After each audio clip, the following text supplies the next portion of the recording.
We didn't even tell him. Well, we forgot too. But What did we forget? this is number 50. What? Oh, number fuck! 50.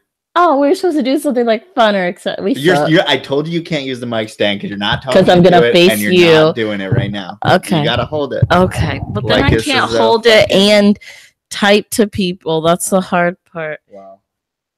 Fuck! But I forgot when I flipped to you. I like that. Because I was mimicking how Holy it is. Shit! Am I gonna actually start? No, just joking. Okay, we're finally going to start. All right, we fucked Hey, everything Austin. up, but we made it. It says it's live. Every person has a new way of like it not working. So like we try to figure it out every time. Luckily we got it within like an hour, so that's good. But number 50, ultra special episode, aka we forgot it was number 50 until we did it. Brandon doesn't even know he's number 50, but he is, so that's why he brought out the hard liquor to celebrate number 50. And we didn't do anything. Shirts. Best shirts? Just shirts. Yeah. Okay. Podcast, everything. We're not going to run ads. We're not going to do anything besides you hearing my voice right now. The way to support our YouTube channel and all that stuff is we have shirts for sale, like this Snakes and Beer shirt that I'm wearing right now. And pretty much that is how you can support us. Please check out Theportcitypythons.com. All for listening, for watching, for fucking being. For sorry, snakes. Lilypad said who's going to be number 69. Lilypad's disgusting. I will definitely get back on number 69. We are drinking 28th State Stout, a rich and creamy stout, which in my opinion falls a little short. But that's okay. Brandon, what are you drinking over there? I am drinking Red Bull and vodka. There you go. Drink of champions. We'll get you. And I'm drinking Enchanted Rock vodka. So got to go with Texas. Never heard of that. Heard of it. Where is it distilled? You never heard of it? Enchanted Rock is in Texas. We've been in Texas for a year and a half. How y'all been here less than I have? I just moved here almost 4 years ago from Southern California. All I got is Tito's. That's all I know as far as Texas and vodka goes. Okay, we got Tito's too. Yeah, it's a great vodka. Okay. Well, now my turn. You're doing. I'm drinking. I think we did this last week. Also in Texas. We're all doing Texas.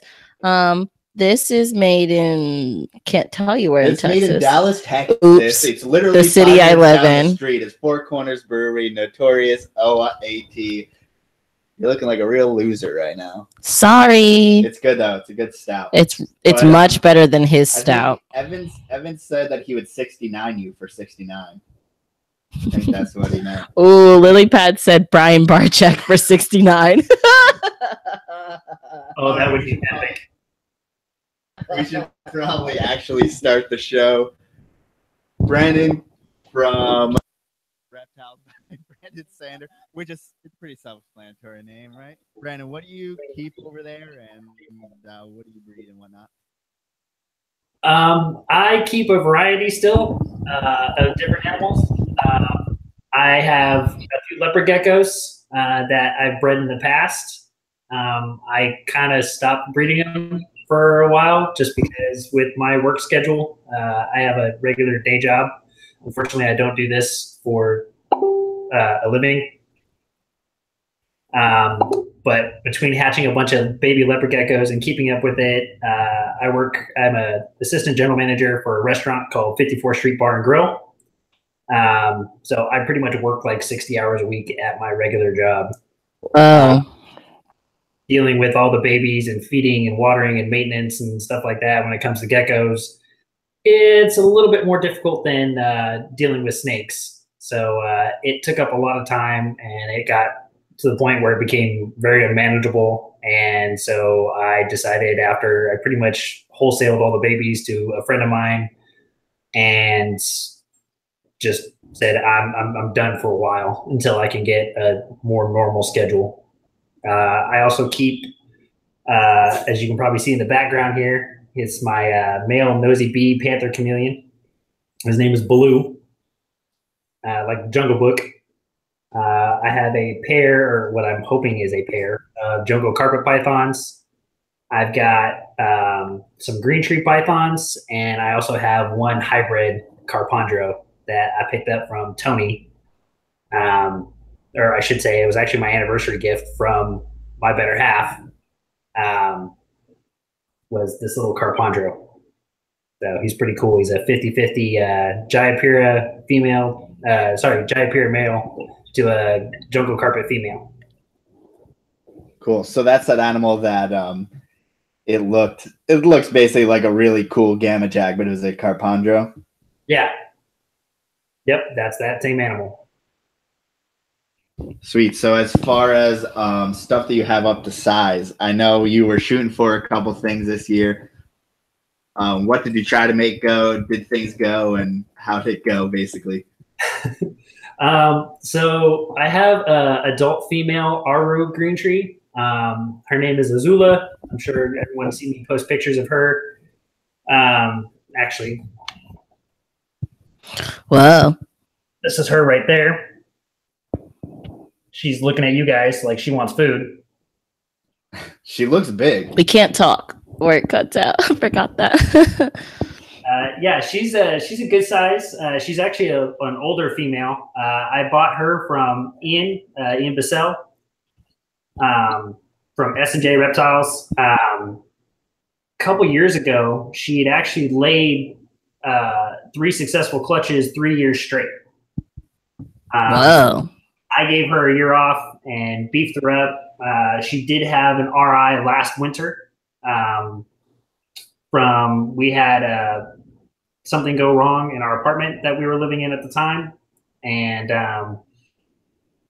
for some reason, we lost power. And when the power came back on, the heat to the apartment never kicked back in. And it was one of the nights where, like a few days ago, when we were going through that freeze warning, we were having the exact same thing happen last year during that time frame. And I pretty much lost heat to the apartment overnight. And when I woke up that morning, it was like 56 degrees in our apartment.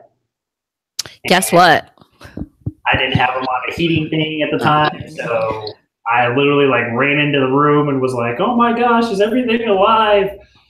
And everything survived. Everything was fine with the exception of her and then my other female, adult female, Mystique, who's that Biak that's got the blue lips. They both ended up coming down with a bit of an RI. Azula took a little bit longer to get over hers, but she's also, I think she's about 14 or 15, maybe 16 years old. When I picked her up from Ian, she was, I think, 12 or 13. Wow. Wow. So did you have to treat her like with antibiotics, or did you just heat humidity? What did you do? No, I actually took her right away and got her treatment. There was a pro or an exotics vet. There's about 3 of them around here. I've been to one before. I didn't really care for her simply because she was actually afraid of the snakes. And like every time that's awesome. She would throw this big, huge glove on. It literally looked like a falconer glove. And I was really nervous. So I ended up trying somewhere else first. And the guy immediately didn't want to run a culture, didn't want to do any of that stuff. And he basically just wanted to pump them both full of Baytril.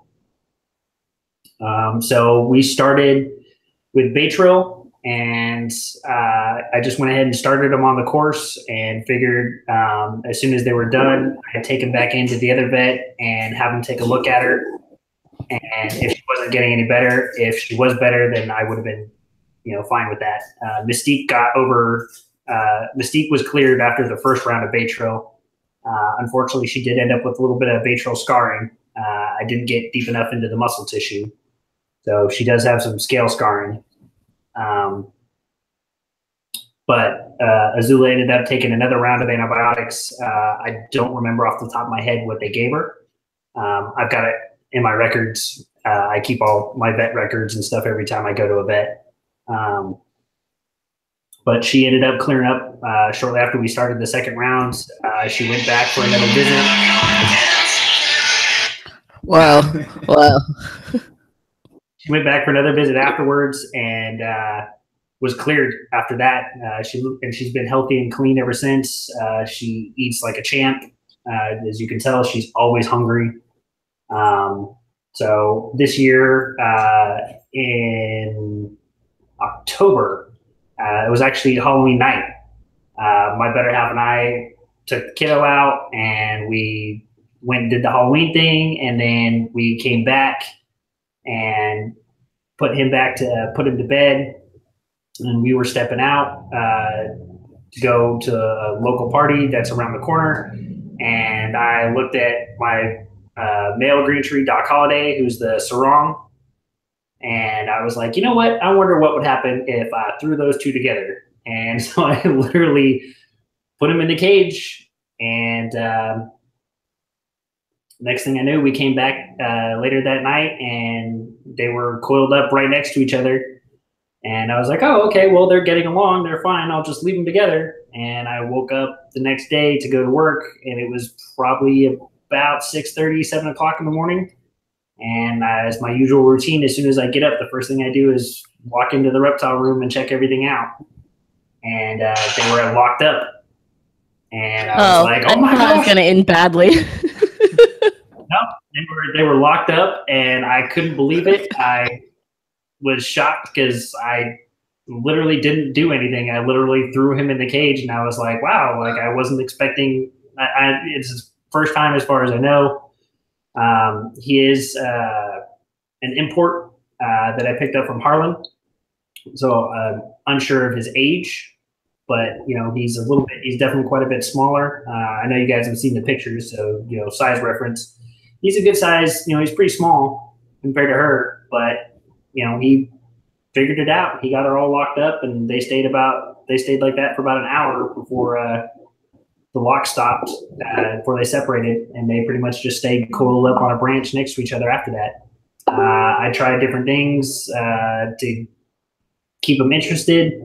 Unfortunately, I don't have another male green tree, and so I don't have another shed that's laying around or anything, so I couldn't try dripping shed everywhere all over the cage. But I did try separation. I tried feeding, throwing more food at them. He froze. Oh, did I freeze? Yeah, you're back. You're back. Okay. Well, I tried separation. I tried feeding by, giving them both a little bit more food, a little bit more frequently than the usual, or than what I would normally give them, to try and kind of get that boost going. That's actually something that Harlan Wall gave me the tip on that, to try and kind of stimulate and trick her senses into saying, oh, it's time to ovulate. It's time to reproduce. There's plenty of food. So I've been trying that off and on, and unfortunately it hasn't worked. She was looking really, really hormonal blue, which is what she's known for. Each time in her past, when she ovulated, she turned that really nice hormonal blue, and she's actually managed to hold on to quite a bit of it, but she was looking more and more blue, but that hormonal blue, because she kind of, as you saw earlier, she's kind of got that bluish greenish hue, is kind of more her normal colors, but she was looking really, really blue. So I was all excited thinking, oh, okay, hormonal, like, she's ovulated, she's done it. I just completely missed the swell. But she's yet to go off food, and her color is actually kind of dulling back down now. So I'm thinking I just missed it, and I just couldn't get a good second ovulation. You think you missed ovulation, or you didn't pair them up at the right time? Maybe you should have paired them up more, or you needed an extra male to stimulate some type of, territorial. I think I probably could have done it if I had another male to stimulate some more action. I did actually try putting the Carpondro in there because he is a male. to try and stimulate anything. And with him being a 50-50, as you guys were talking with Bill about it before, 50-50 males are notorious for being sterile. So I figured it wouldn't hurt anything, even if he did decide to lock up. It wasn't going to do any damage because right. he's sterile. But he was actually afraid of her. He's kind of a wuss. But he pretty much stayed as far away from her as possible. But oddly enough, again, even with having his scent around the cage, I tried reintroducing Doc Holliday. He came back in and they kind of coiled where they do that coil where like it's his body coil, her body coil, his body coil, her body coil. But they never actually locked tails. So there was no further locks after that. It was just that one-time lock for, I'm guessing probably an hour or maybe a little bit longer. But I only got one lock out of it. So was that first pairing, is that in line of where you would want to as far as seasonality? I tried to get in like an absolute answer from Bill, but he kind of doesn't really have a 1 + 1 = 2 as far as seasonality and stuff like that. So like, what were you shooting for? Like, did you know that, hey, it's October, she may want to pair up now? Or were you just like, fuck it, let's see if this works? I was definitely like, fuck it, see if it works. When it comes to green trees, there really isn't a seasonality thing. I've been talking to Harlan a lot about it. And Harlan actually breeds green trees all year long. And he does it he keeps the room, he heats his entire room. He does everything ambient temperature. There's no heating panels, nothing on any of his setups. And he gets babies year round, but he does everything feeding cycle. So he will actually cut food off when he wants to breed when he's looking to breed a specific female. He will cut her off of food, and then he will start reintroducing food after she's been cut off of food for about 3 months or so. And then for the first 2 to 3 months, he gets them on a slow start. And then after that, he slowly ramps them up into where he's actually feeding them every 3 days. But they're just feeding smaller meals. Significantly, if people don't know green trees, I mean, I know a week and a half to 2 weeks every time before a meal. So 3 days a week. Is every 3 days, is that going to be like a real small meal, like a small mouse or something, or is it a regular sized meal? Well, again, with green trees, they should be eating smaller meals anyways. As both Azula and Mystique are both large animals for green trees, and they can both easily handle small rats, no problem. I've actually seen Mystique eat a medium rat and not even flinch. Like, she looked swole, but that was it. And within 2 days, she'd had it processed to where she was down to looking normal. Really? However, I feed. I know there's been a lot of discussion as far as feeding the difference between feeding mice and rats when it comes to green trees. And after talking with both Harlan and Ian in great length and detail, and of course, Harlan, he doesn't do anything in short bursts. Everything is increment. I stopped feeding rats at all, unless I had an extra one and, nobody else wanted to eat it. Then that's pretty much the only time that I will feed the adult green trees rats. Other than that, they get jumbo mice. Mm-hmm. Yeah, I think it was Rico who was adamant about the fact that feeding rats would, as far as either the skin or the fur would, the green trees wouldn't be able to digest them properly or as fast maybe as mice or something like that. So then that may lead to prolapse. Okay, sorry, your mic's not working. Look, Lily Pat said she couldn't hear you, and it's because I had my mic off for. Yeah. Now it's working. There you go. Yeah. So now I'm actually talking into a mic. Yeah, it was just picking up from my mic before. Yeah. But So do you know if I know some people in certain pythons, like, do the lockups start the female cycle, or does the female cycle start and then you lock up, if you know what I mean? Like some people think that the lockups will stimulate and start a female cycle. I think it's the female cycle has to start first, and then you get the lock. However, I'm pretty sure, as well as I think Harlan and Ian, I've talked about this with them too. They can actually they can actually store it as well. So if you were to get a lockup a little bit ahead of time, granted, I don't think the storage is a particularly long period of time. So if you were to have a copulation and then they've started to ovulate, you probably still get something out of it. But I think if you're going to go that direction, I think it greatly decreases your chances of having a full term, like a full term. They want to reproduce, but we get in the way sometimes. Even if you fuck up a little bit, I mean, they'll store sperm and they'll still cycle and do all that stuff. So, do you think that now you saw her go hormonal blue? You think that that's it now for a year or a certain period of time?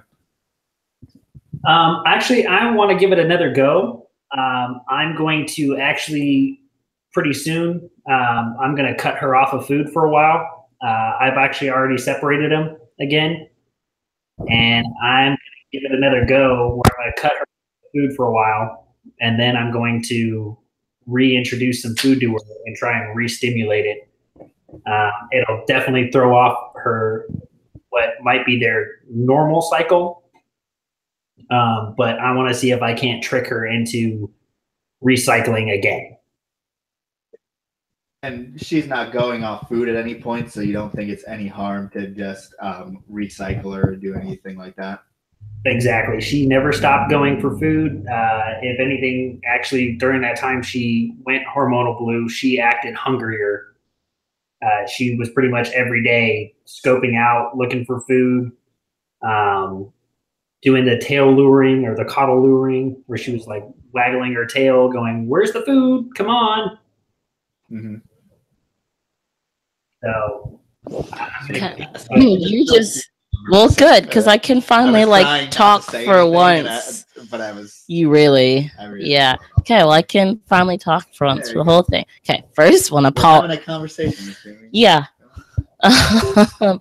First, I want to apologize to everyone who's listening and watching. I don't know what the fuck's going on with the mics today. And I wanted to say, what is hormonal blue? Is what you're. Can you have beer stuck in your butt chin? That's really funny. Stay fucking professional, goddammit. That's a damn question. Well, second one's just a comment talking about your power going out. And to let you know, we had that exact issue on Monday. Yeah. It was during that freeze time, or maybe it was I don't remember, during those 20-degree days. We woke up, I noticed the lights didn't turn on in the bathroom. I'm like, what's going on? Lights didn't turn on in the bedroom, lights didn't turn on in all these places. And we go out to our little storage area where we're all of our corn snakes. We're like, awesome, the heater's not working. Oh, and so it got too cold, and obviously the heater was overworked. It tripped the breaker.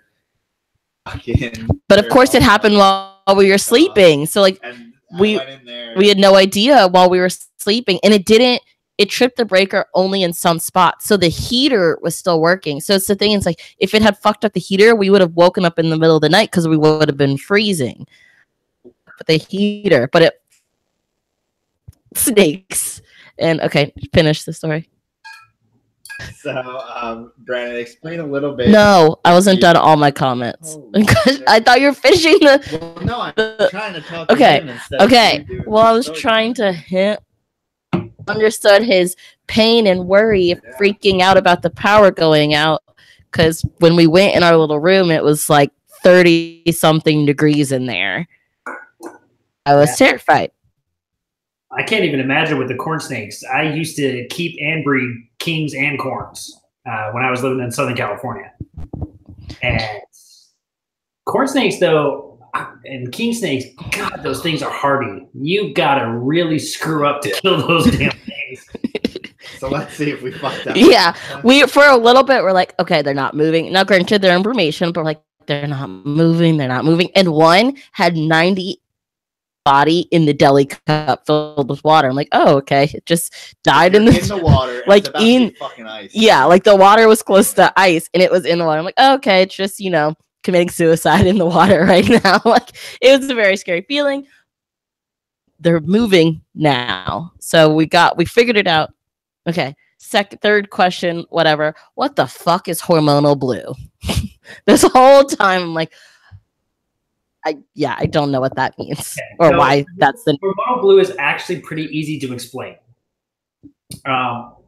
So you have different levels of blue when it comes to green trees. You've got natural normal blue, which is, for example, like Doc Holliday. Doc Holliday actually has normal blue highlights. So it's basically just blue markings on his skin. And that's just part of his pattern. That's just part of his look. You have hormonal blue, which is what Azula is. Now, Azula is an Aru. Arus are particularly known for having blue down like the bottom part of their scales and belly, as well as a few highlights in some other places. But they're pretty much more notorious for the green scalation with the white fleckling going down their spine. And I'll show you some of that. Sorry, my phone. Great ringtone. Thank you. That's actually the better half ringtone, so she's calling. She just got put on ignore.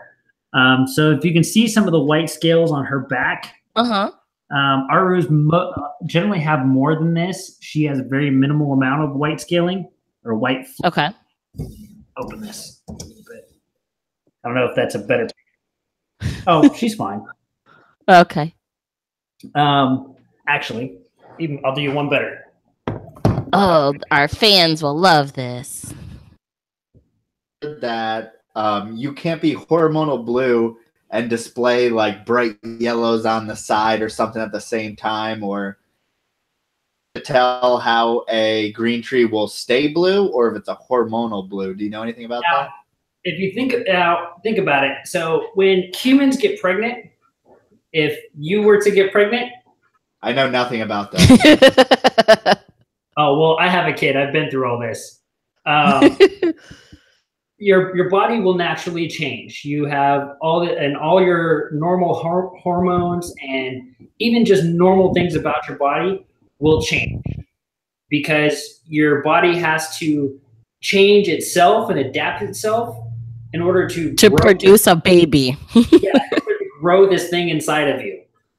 Okay? So with snakes, it's actually very, very similar. Their body goes through changes. Now, part of the changes in there when it comes to hormonal blue is the pigment of the skin will actually begin to change. And there's a lot of debate about it. Scientifically, if you think about it, I personally feel it's because they have that natural, actual blue hue under their skin anyways, but it's that top layer that gives it that greenish cast or a green tone, sometimes in different levels. So when they are producing follicles and then the follicles turn into eggs,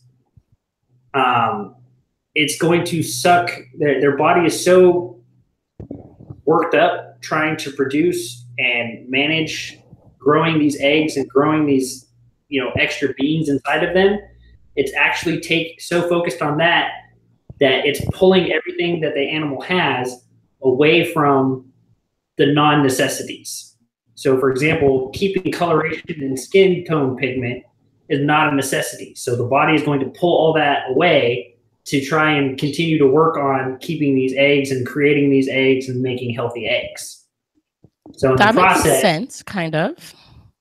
So in the process, that second layer of pigmentation that comes from hormones, that comes from different parts of the biology of the snake working together to create, the illusion of it being green so it can blend in with the forest and everything around it, gets pulled away.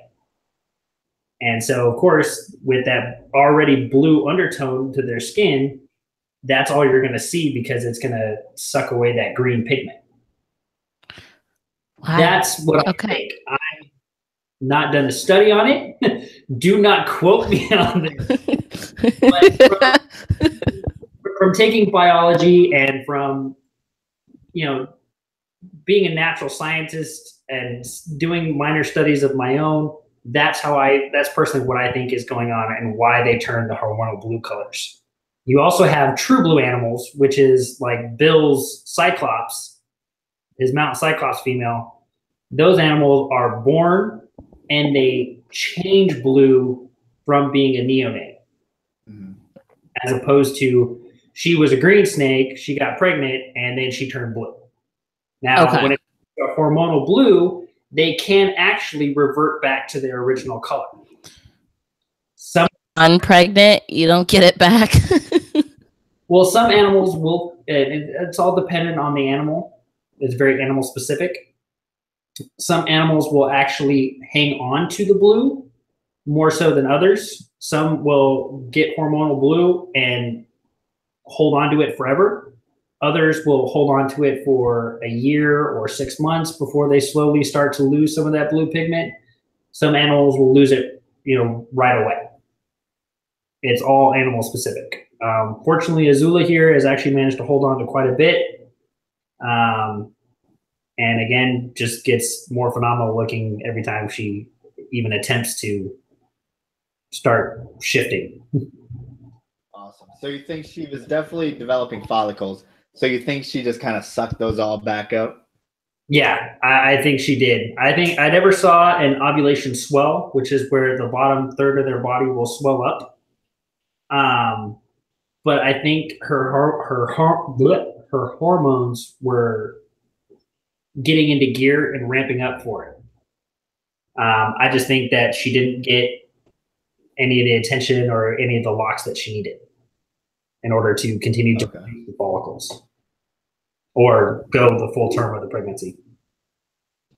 Okay, this is a pure speculation question, but if the snake knows that it's possible for it to turn blue when it's pregnant, do you think it goes to like, you're already smiling like it's gonna be dumb and you're making me feel more dumb to say it, so stop looking at me.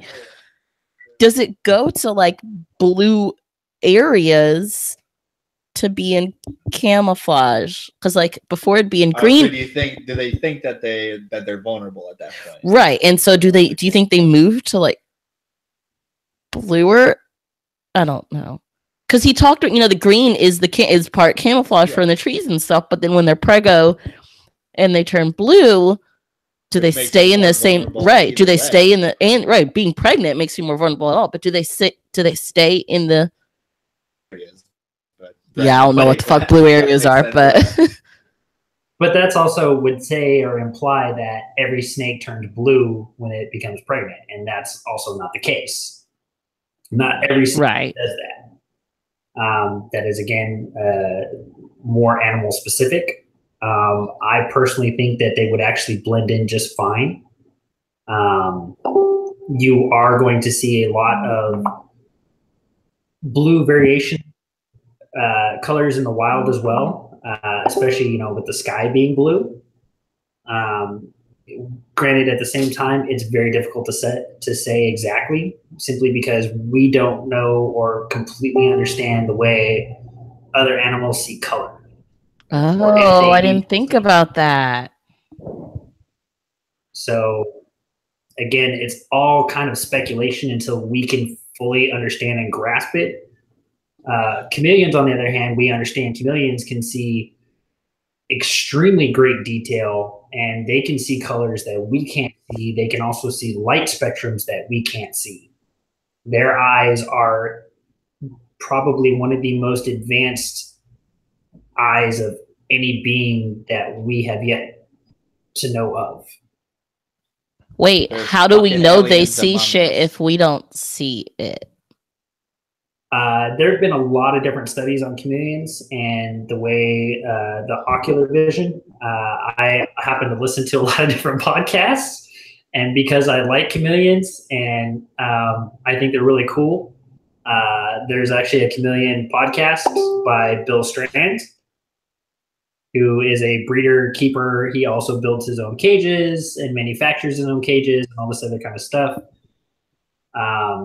I tune into his podcast as well, and I check it out. And he actually had a scientist on there who was talking about their sense of like their eyes, basically. Like the whole podcast was about their eyes, the way they work, the way they move, why they work and move the way they do, the things that they see. Because, for example, we use heat lamps a lot of times when keeping reptiles, the red bulbs. Yeah, we don't like those here. Yeah, we don't like it. Really bad. Our child scientist said that we have 3 cones in our eyes and they have 9. Chameleons? Yeah. But I still don't get how you can see that they see shit. We can't talk to them and we can't see what they're seeing. Off of, I guess, the physical, looking at it physically, what they have physically, the potential for in comparison to other things. So I'm going to have to listen to this podcast because I don't get how this works. I wanted to ask Brandon about chameleons later, but we had 2 because I know he has chameleons, so I want to talk about that later. But we have 2 more things to hit on as far as green tree pythons. So, was she in a roux like a wild caught from Ian, or was she captive bred? And then the second question is Nido. Have you tested them for Nido? Do you care about Nido? Are you going crazy about Nido? That's all. Those are actually great questions. To answer the first question, she is a captive born and bred Aru. Ian did purchase her from another buyer or from another person, but he has been in her care, or she has been in his care from the time she was, I think he said 9 or 6 months old, all the way up until I purchased her. So she is CBB, and she's been a great animal. As far as the Nido concern, or the Nido questions, I am concerned for Nido, but at the same time, at this point, we have more questions about it than we have answers. So I'm not freaking out completely, because I also understand that Nido has actually probably been around forever. Or I've probably been alive, or at least around what I've been alive. It's been there. Yeah, but it's been around. It's common. It's common in the python, and python specifically. And I think we just called it something else at the time, and now it was always green trees are hard to keep. They suddenly die. They get our eyes. All this stuff that suddenly happens. And it turns out, I want to think that Nido maybe your snakes are good because they had an RI and they got past it. As far as maybe Nido drops the immune system down, and then once they're susceptible to shit and they get an RI, they die automatically very quickly. That's right. In a lot of ways, I agree. I think you can view it almost like, and this is going to probably be the worst. HIV/AIDS. Yeah. Exactly. It compromises. It compromises their immune system, and you have some animals that are going to just naturally be stronger than others, and they're going to continue. Like, again, how many times have we heard about green trees that will be positive carriers? They'll test positive for it, but they'll be asymptomatic. They won't have any symptoms of it, and they'll be good. They won't have any issues. And I think some of that goes just as much towards the keepers. If you keep them correctly, you're keeping all the things in line that you should be, as far as temperature, humidity, not doing too much humidity, not doing too little, those kinds of things. And the snake can still thrive, then you should be all right. Obviously, you're going to have some that are weaker than others, And personally, what I feel is you will see less wild-caught animals that test positive for Nido drop dead than you would CBB. And the reason I say that is because many animals in CBB that are CBB have either been bred it back into their own genetics, in which case we all know what that will do to the body. Snakes and other animals seem to deal better with that than humans do, but they can only deal with that to a certain point. Look at the jaguar gene. Look at so many of those other genes out there that from being rebred back into itself so many times over, there's only so much that any body can take of that. Right. And I think that, or you're running into cases where we're crossing so many different species together that it eventually is just weakening the genes. Yes, you are getting amazing looking animals, but at the same time, the genetics are being cut so many times over that there's just too many chinks in the chain, so to speak. Yeah. And I mean, if we started off with one carrier, but really green trees are hard to breed, but the best breeders just happen to be positive for Nido, you could see how it would spread through the whole chondro community pretty much immediately when there's only like 5 motherfuckers who breed them every year. You know, it seems pretty easy for a virus to get to everyone because there's only 5 people breeding them and everyone trades with the same people and everyone's collections. Well, and let's face it, it's a virus.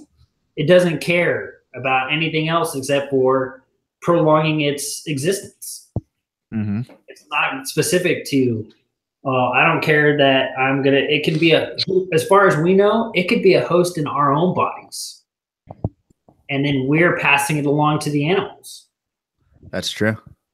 I mean, we definitely know that there is a strand for ball pythons and there is a strand for green trees.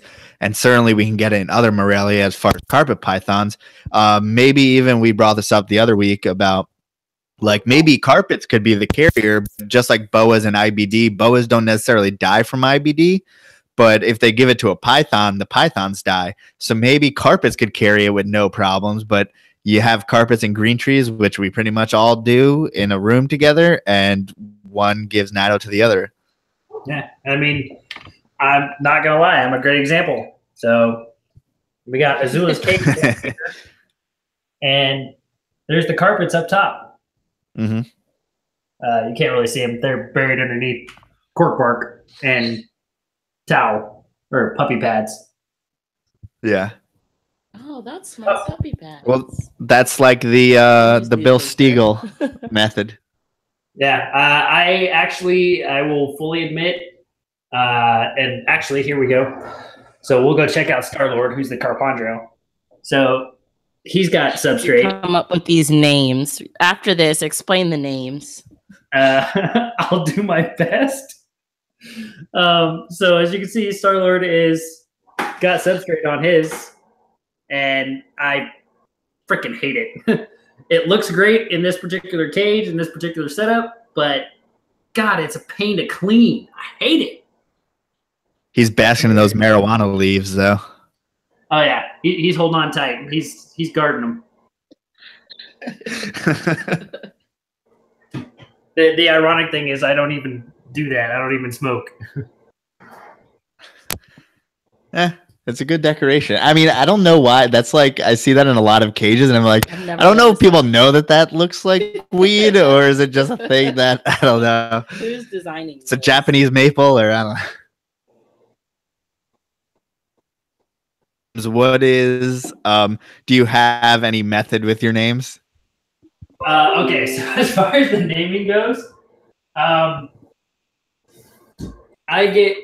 just kind of like work with my animals before I name them. I do have a neonate from Ian.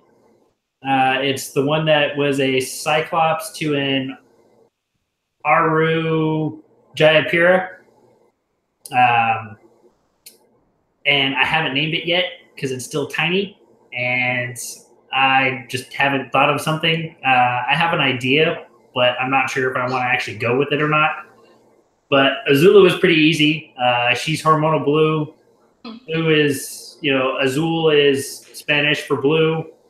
You also have, it also fits in kind of with my theme, so to speak.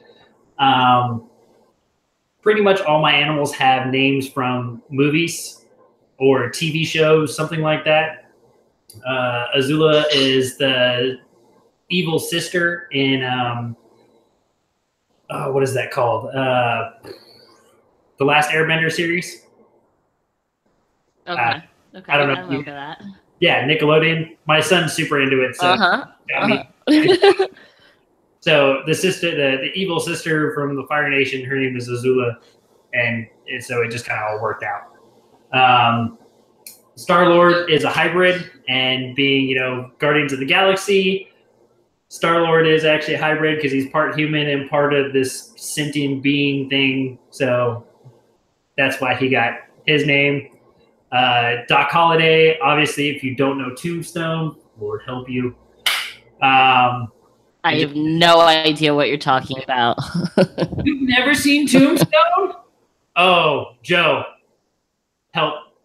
I haven't either. It's a John Wayne movie or some shit, right? Oh my god. Okay, so I've heard of it. Like, not just haven't seen it, haven't heard of it. Go on Netflix. It's on Netflix. Look up Tombstone. It's a Western, right? Yeah, it's like an old Western. It's got Val Kilmer and I can't even think of everybody's name at the moment. But it's got like so many like amazing characters. And Doc Holliday was played by Val Kilmer, and it's got Kurt Russell in it as well.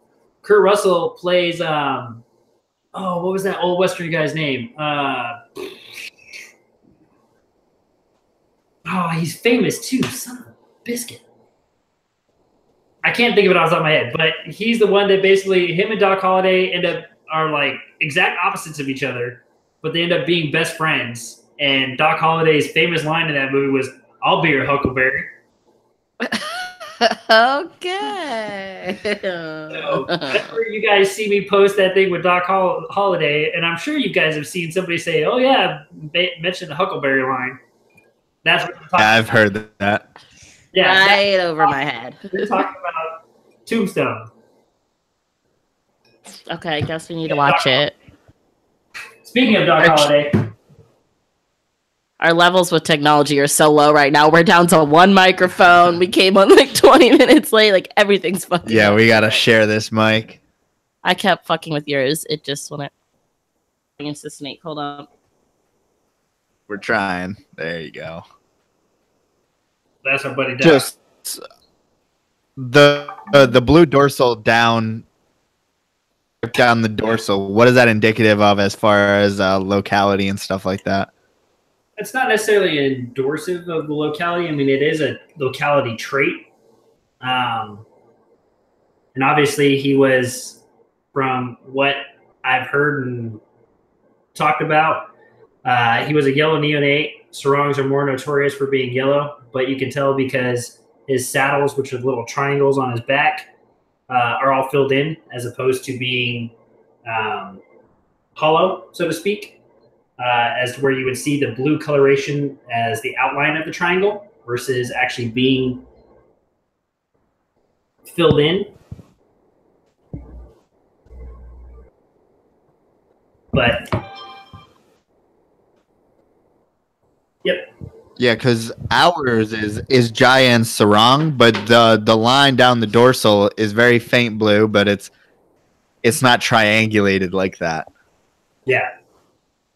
Sorry, I'm trying to like get some slightly better lighting because the one. No, that lamp was the lamp that you just had or whatever was great. That was really good. Yeah. Looks like you're in an interrogation right now. Well, the lamp is actually a plant light, so it's actually hot. So you want a cigarette or something?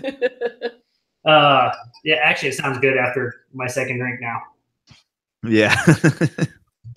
But I don't smoke in the animal room, so I don't even smoke in the house. I smoke outside, so I'm stuck for the. Talk to Evan. Oh, Evan's trying to quit smoking. I'm so happy that he quit. Good for him. I've quit 4 times, and every time I end up picking it back up. Even after I quit one time for a month and a half, and picked it right back up afterwards. I mean, working in like a bar or a restaurant where I'm sure there's a bunch of other people who smoke, or if you drink, if you go out with your coworkers on the weekend and they smoke, then there's just so many ways to get derailed. Yeah, it definitely does not help at all. Mm-hmm. Let me fix this light a little bit so where it's not right on my face. Evan asked, where'd the question go? Is there issues with puppy pads with terrestrials? Well, yes and no. For example, the carpets, as you saw earlier, that were buried underneath the puppy pad. So obviously they can get underneath the puppy pad when they're terrestrials, which doesn't do you a whole lot of good. Get down. Sorry, we have dogs too. So for those of you that think that us reptile people are all crazy and we can't keep other animals, no, we have 3 cats, 3 dogs, and all this. Right. As far as that goes, yeah, it can be a problem because they're going to bury underneath the puppy pads on occasions. And if they go to the bathroom under there, the puppy pads are basically useless because they're going to just go all over the cage. And which means that I'm going to have to clean that up. Right. I mean, I use newspaper, which I don't find too far from a puppy pad as far as carpets go. But I mean, mine don't go under them. I feel like just because I have hides that kind of hold down the newspaper. But most of the time, they shit in the corner anyway, and you end up having to clean it up no matter what. So, very, very true. And it is weird because, as you can see with my setup here, I actually have 2 pieces of cork bark, which are plenty big enough to fit both of them at the same time. Where are you going, Doc? No, you can't go up there. And yet they're still under the cork bark, but they're under the puppy pad. So I don't know if it just wasn't secure enough for them. I do have a couple extra of the like big, thick, heavy hides that you would get from like Petco or PetSmart. I just don't use those as often. They're just expensive and they're a pain. They're actually really difficult to clean, as opposed to where this piece of cork bark, I can literally throw it in a tub with some bleach water and I can clean it and sanitize it super easily. As to where those things are a little bit difficult because they have lots more cracks, crevices. Trying to scrub them clean is a huge pain. I've done it before. I used those hides before with corns and kings and other jungle carpets and things like that. It's just, like I said, it's just a pain. now that we're on like husbandry stuff, what size enclosures are you using for green trees, and is it different between males and females? Absolutely. So I was telling you earlier, I was planning on making some changes. This year, I am actually going to completely focus on setting up my room the way I want it. I would like to get everything organized and in a very single file kind of way. So right now, these 2 cages, this 2-stack, long by 24-inch deep by 18-inch tall. These are PVC cages.com cages. So far, absolutely love these. These things are the best thing I've ever spent money on when it comes to reptile cages yet. I've used Vision. I've used several other different kinds of caging. And Doc is crawling on my head.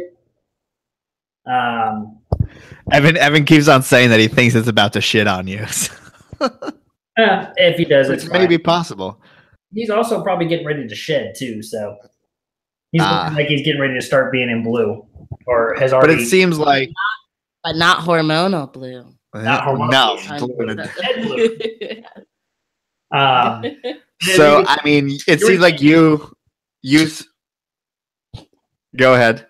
I was gonna say, you were saying earlier that you were gonna try and show all your fans about handling green trees and how calm they are, and it might not have been a good day. Yeah. So I figured I'd make it up to you and be like, yeah, this is what they're like. And as you can see, I'm taunting him. I'm poking my finger in him. I'm moving my hand in front of him, and he's not even attempting to go at me at all. He's just backing away. He just knows, like, oh, okay, I'm not supposed to be doing this. I'm gonna creep away. So again, back to husbandry. So again, those are those two cages. I do have this one giant Exoterra cage up here that Star-Lord is in. I have slightly modified it. I just use this, I don't even know what to call this stuff, but it's like this white, holy, it's like a hard plastic almost. You get it from Lowe's. It's like costs like $7 a sheet. It's basically just something to make sure the screen top doesn't leak humidity out. Exactly. And then it's got the little Exoterra light on top of it, which obviously is still going to let humidity out, but you still want some kind of airflow through. Completely. Is that just kind of primarily for looks, the lighting? Yes. Yeah. And I enjoy looking at my animals, and to me, they're not just animals, they're pets. They're something I care about, and it's something I enjoy and I really want to see, and I want to see them always looking in their best condition, and lighting helps. I'm actually going to change the lights in all these cages. I'm going to continue to build up stacks of these 3 foots. These 3 foots are going to be for adult green trees, females, as well as carpets. Pretty much, I feel any carpet, male or female, should fit in a 3 foot without issue. We shouldn't be growing them to the size, especially jungle carpets. We shouldn't be growing them to their full size of 6 or 7 feet, which they can easily achieve, both males and females. I think we're just, again, overfeeding them. We're trying to rush the breeding process by stuffing food down them as fast as we can, and to get them up to size as opposed to waiting for the age to kick in. So I think, honestly, you can actually probably do the same thing when it comes to jungles, at least, as you can with green trees. You can probably keep females in 3 foots and males in 2 foots if you just keep them smaller. Absolutely. Preach, because we always, I keep my jungles in smaller. That's only 3 feet long. So I do the same thing, and mine are all jungles. So, and my males are basically corn snakes. And then my females are just, I don't have any females, so my males are just a bunch of corn snakes. But as far as green trees, like I was going to make a story of me handling my green tree, but I like to keep them hungry. I don't feed a lot, and I feed small meals. So unfortunately, there's a danger zone of every time when it's dark out. The night, they usually want to eat something, or 1 to 2 days after feeding, 2 weeks later. So everything in between after 2 days of feeding to 2 weeks later, you can handle them and everything's cool. That's at least how my green tree acts. What do you find as far as the behavior of your animals? I find mine actually to be much more so on the cage aggressive side. Except for Doc. Doc Holiday is actually extremely mellow pretty much all the time. He never really shows any type or sign of aggression, whether he's in his cage or not. I very, very rarely see him attempt to strike out at anything without provocation, however you say it. Okay. Yeah, being prompted or something. Yeah. He's got to be provoked. He's got to be ticked off. Sometimes even during feeding, he seems to just kind of want to be left alone. And I have to actually make him mad, even as an adult. Oh, no. In order for him to eat. And it's a little bit frustrating, but at the same time, he's a male. He's meant to be kept smaller anyways. I'd rather that than something that's just always ready to strike. Yeah. But even Azula, for example, most of the time, Azula, even when she's hungry, she will be fine to handle as soon as you get her out of her cage. For example, if I were to open the cage and she were to attempt to strike at me, I would be okay with it. I'd still even be okay with handling her, even if she hasn't been fed in a while, simply because I know that I've worked with her long enough that I know and I realize and understand that the minute I pull her perch out, and most of the time I will just pull her perch out first. I won't actually pull her off her perch straight out of the cage. I'll just pull her perch out, and then I will pull her off the perch, and she'll be fine. She's generally pretty mellow once she gets out of the cage, and she's pretty just kind of awestruck or whatever it is you want to call it about everything new that's around her. She's like, oh, I want to go investigate this. I want to go look at this. This seems cool. And also, that being said, anybody who says green trees are easy to take pictures of because all you got to do is just take a picture of them, they're curled up on a perch, has never tried to take a picture of a green tree outside. They don't care that there's a perch there. Once you move them, you're fucked. You gotta really keep them stationary. Yes, they don't want to stop moving. It's like all of a sudden, oh, we're gonna move and cruise around and go everywhere. And I'm like, oh, stay still. You're looking perfect right now. And they're like, nope, we're gonna move. And of course, yeah, like if I try to take mine off the perch, it just goes straight panic mode and is like moving around everywhere. And like you need to take the perch off and then bring the perch out in the sunlight and leave it be, and then they'll probably be cool. But once you're off that perch, if you want to try to get them on a tree outside or something, they don't stop. No, mine, once you take the perch out or take the perch out of the cage and then get them outside, the sun hits them and they're like, oh my God, let's go check everything out.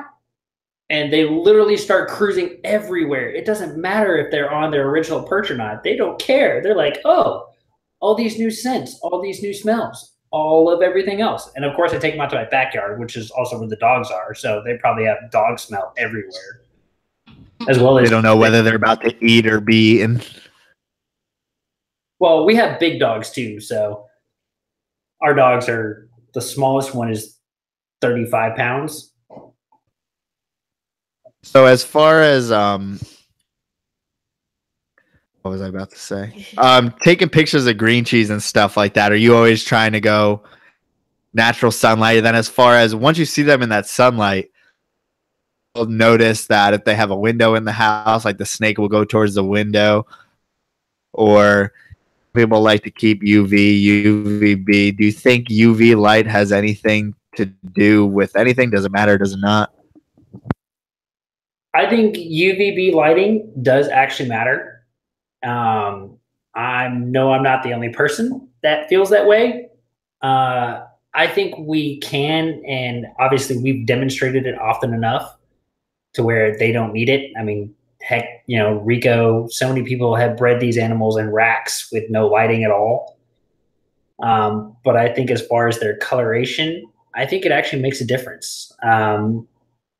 I think natural sunlight does do them very well. It's no different than chameleons. Chameleons absolutely need it. They thrive on it. And yet, that's blue. They absolutely need it and they thrive on it. And I think you're talking about an animal that sits on a tree branch 90% of its life. Whether it's high or low, it's still getting UVB. There's still sunlight filtering through the trees, and it filters through so much better. It doesn't, we all know that UVB does not filter through glass. Right. But at the same time, we can still recognize that there are snakes that will move to where they know the sunlight is going to hit their cage through the window at a certain point, and they will stay there at that time. Ian is another person that has actually noticed that. His animals will move to where the light comes through the window and hits the cage. Azula, her heat pad or her heat panel is way back there in the corner, and this is where she chills. She doesn't move from that spot hardly ever. But I also have a nice big window right here. And it gets a lot of light coming through this window. And Right. there's a giant oak tree in the backyard that pretty much covers most of the backyard, but it still gets a lot of indirect sunlight that comes through into this room. So I really think that the reason she chose this first perch right here in the front, away from, again, I've got plants, not real plants, but I've got fake foliage and stuff like that where she can hide and she can sit on, and she stays away from it, and she come back. He's still there, but hopefully he'll come back. I don't know. But do you see how bad our video quality is on YouTube? It is right now. I don't know. It goes in and out. I don't know why. Internet's been so shady, but I mean, at least we'll get. Okay, we lost you for a second. Sorry, I set the laptop down. Look at what you did. How do we make it go back to going? So, to like chameleon idiots, that's a panther chameleon back there, right? Yes, that is a panther chameleon. Sweet, I made it.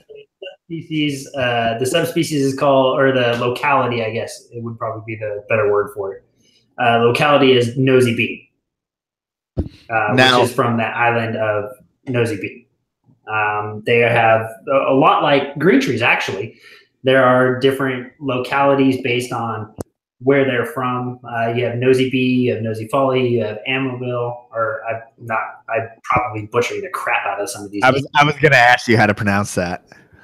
Yeah, you have Amabile or Amabile. I don't know how to say it. But now, is that around Madagascar? Or am I making that up? Nope. Yep, they're all around Madagascar or in Madagascar. Right. So, I mean, I know that obviously the males are the most colorful, but from what I understand, they only really live like 3 to 5 years, maybe like 8. If is that true? Some of it is going to depend on the species of chameleon that you get. As far as panthers actually live anywhere between 5 and 8 years. As far as colors go, yes and no when it comes to males versus females. I've seen some absolutely stunningly colored females. A lot of it is going to depend on, again, your breeders. It's a lot like green trees. If you go with people that line breed things, for example, the Camera family or like I specifically know Brianna Camera herself, they're doing wonderful things with chameleons and panther chameleons. They are breeding some insanely intense colors, even out of females. You're getting purples and blues and oranges and reds out of females. It's just incredible. I've honestly not seen anything like it. So from what I've seen, as far as like I follow, Camouflage Creations, that's the biggest producer of panthers, and you see those females typically have more like grayish and pinkish hues, and they are really, really nice, but those really the quintessential ones that you think of are those larger males, and the females stay a lot smaller, correct? Yes, females will stay a lot smaller, and yes, you are right. When it comes to males versus females on that, you will see a larger color spectrum. Going male versus female, you've got males that you've got anywhere from red body and blue bar with blue body red bars, where you've got so many different color spectrums hitting everything. You've got the same thing where you get hybrids, where you're crossbreeding different localities together to get specific traits, from whites and yellows and blues and reds and oranges and so many different colors together. And it's really cool just to sit back and actually watch it and look at some of the animals that are produced out there. Again, a lot like green trees. The only difference with chameleons versus green trees is I think you have a greater chance of getting what you're looking for when it comes to specifically line breeding chameleons, as opposed to, again, you understand with green trees, you are going to get a lot of, it's a bit of a crapshoot. you're playing crap. Is there a color change in chameleons like green trees? Yes, actually there is. Most chameleons will pop out of the egg with some color on them, but it will be very, very muted. Or you will get a lot of one color overshadowing the other. It isn't until they're about a year, it's about 9 months when they first start to show more of their true colors. But even still, it's not until they're about a year old to where they will actually really express those colors on a more regular basis. Blue is actually a Petco bought chameleon. And initially, I was kind of against keeping chameleons because I know they're a little bit more difficult to work with. Right. But when my better half saw that at Petco and was like, oh, I really like this chameleon. This is really, really cool. I took one look at it and I said, babe, you realize that chameleons that look like this go for $300 to $400 from a breeder? If you want to get it, I'm okay. Let's get it. I'll work on the caging and everything else for it. And sure enough, she's like, okay, well, we're coming home with it. And I'm like, oh, crap. You could have told me that was from Cameron. I wouldn't know the difference. No, that is actually As far as from quality Petco. goes. It was from Petco. And we bought that within the first 6 months. We weren't even together for 6 months yet when she bought that and brought it home. And we just celebrated our 3-year anniversary in June. So he was probably anywhere between 4 to 6 months old when we brought him home. So he's now, do you have a female for that male, or do you plan on ever breeding them in the future? We got a female and we thought about producing in the future, but we ended up selling it off to a friend of ours who was more interested in breeding than we were. It's just something that we weren't quite ready for yet. Again, with chameleons and lizards, it takes more work, especially chameleons. Chameleons can lay anywhere between 30 to 60 eggs at a time. And think about 60 babies hatching out, and you have to have screened enclosures for all 60 babies individually. They can only be housed together for the first couple of weeks. After that, you run into a situation where they start hogging food sources or resources. So, for example, the bigger, stronger ones are going to start eating all the food, and they're going to start hogging all the UVB light by being in the best spots. They're going to drink all the water and be in the best spots to get water. And they're going to step over, push out of the way. They're actually kind of violent for a chameleon. You don't think chameleon and violence, but they're actually pretty violent about it when they get going. So they can be really violent about it. You risk losing chameleons if you keep them together for a whole lot longer after that. Not to mention stress. I mean, we all know what stress does to animals and just the reptile world in general. So it's one of those where it's really difficult, and we decided that we would rather just hold on to Blue himself as a pet.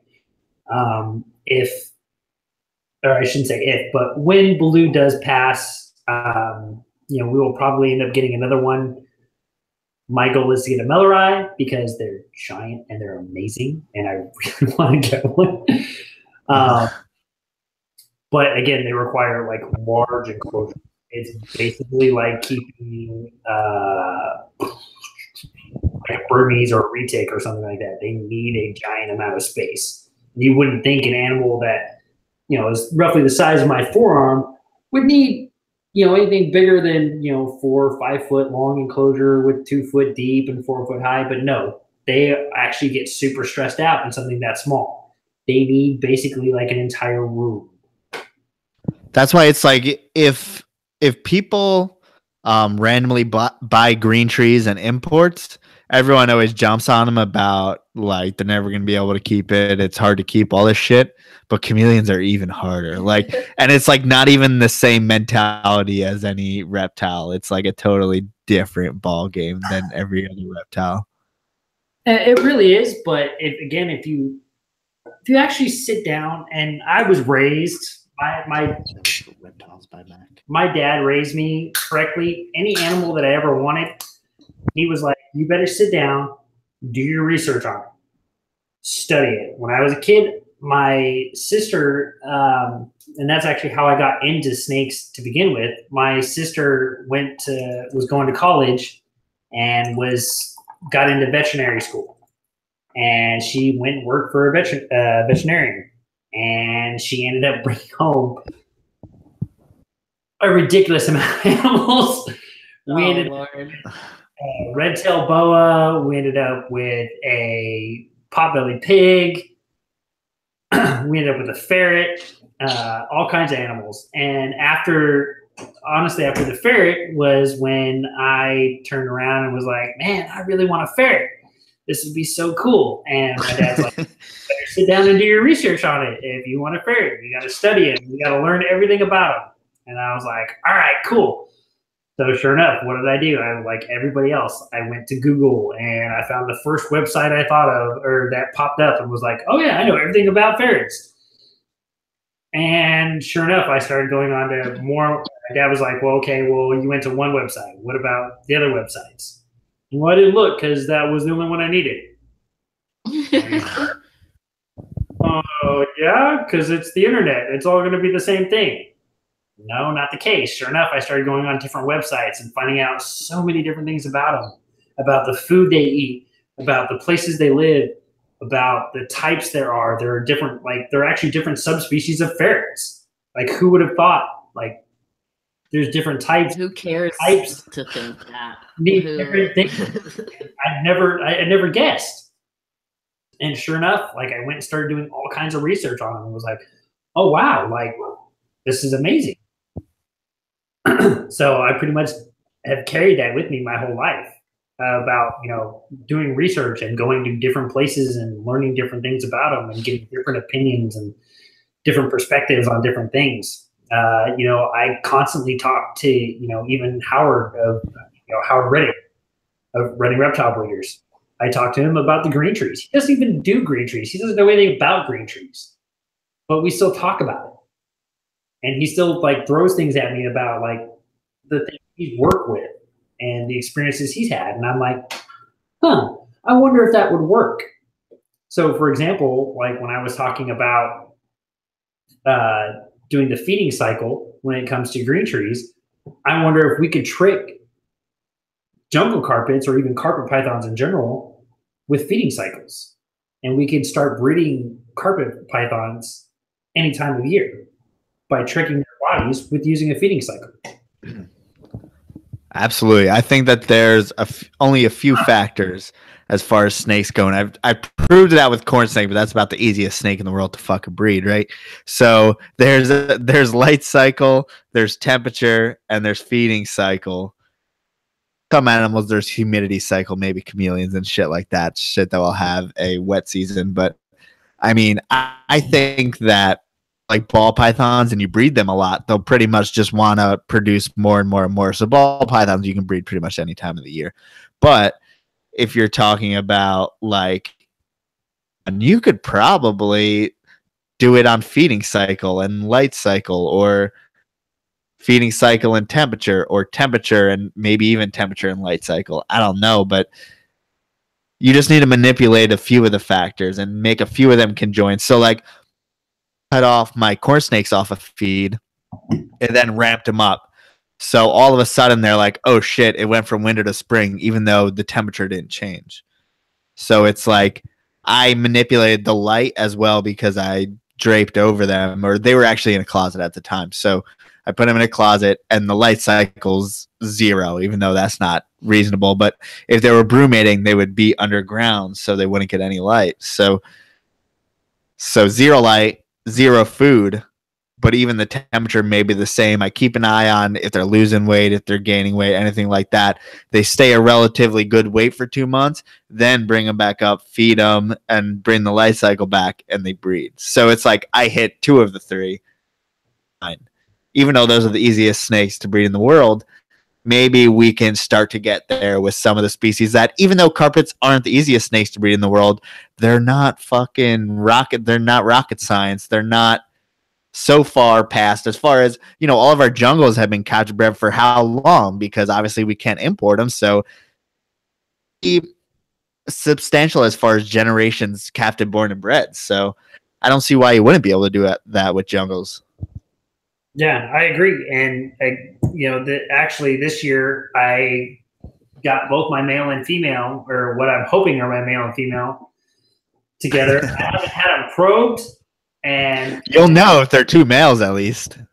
I honestly don't know if that's the case. And I would actually talk to a couple of people about it, because I've yet to have them probed. And if I have 2 males and there's no female, I wonder if they would spar or combat each other if there's no female to win the prize. They don't have that scent of a female around. Dude, mine are all males, and it was WWE in this bitch when I put them all together. You'll know fucking immediately. Well, because I put my 2 together, and initially they started kind of chasing each other around the cage. Maybe you have 2 females? I don't know. And that's the thing. But at the same time, I've also watched them canoodle together a whole lot since then. It was when that first introduction, and they would kind of chase each other around the cage. There was all that twitching going on where they were twitching their bodies everywhere.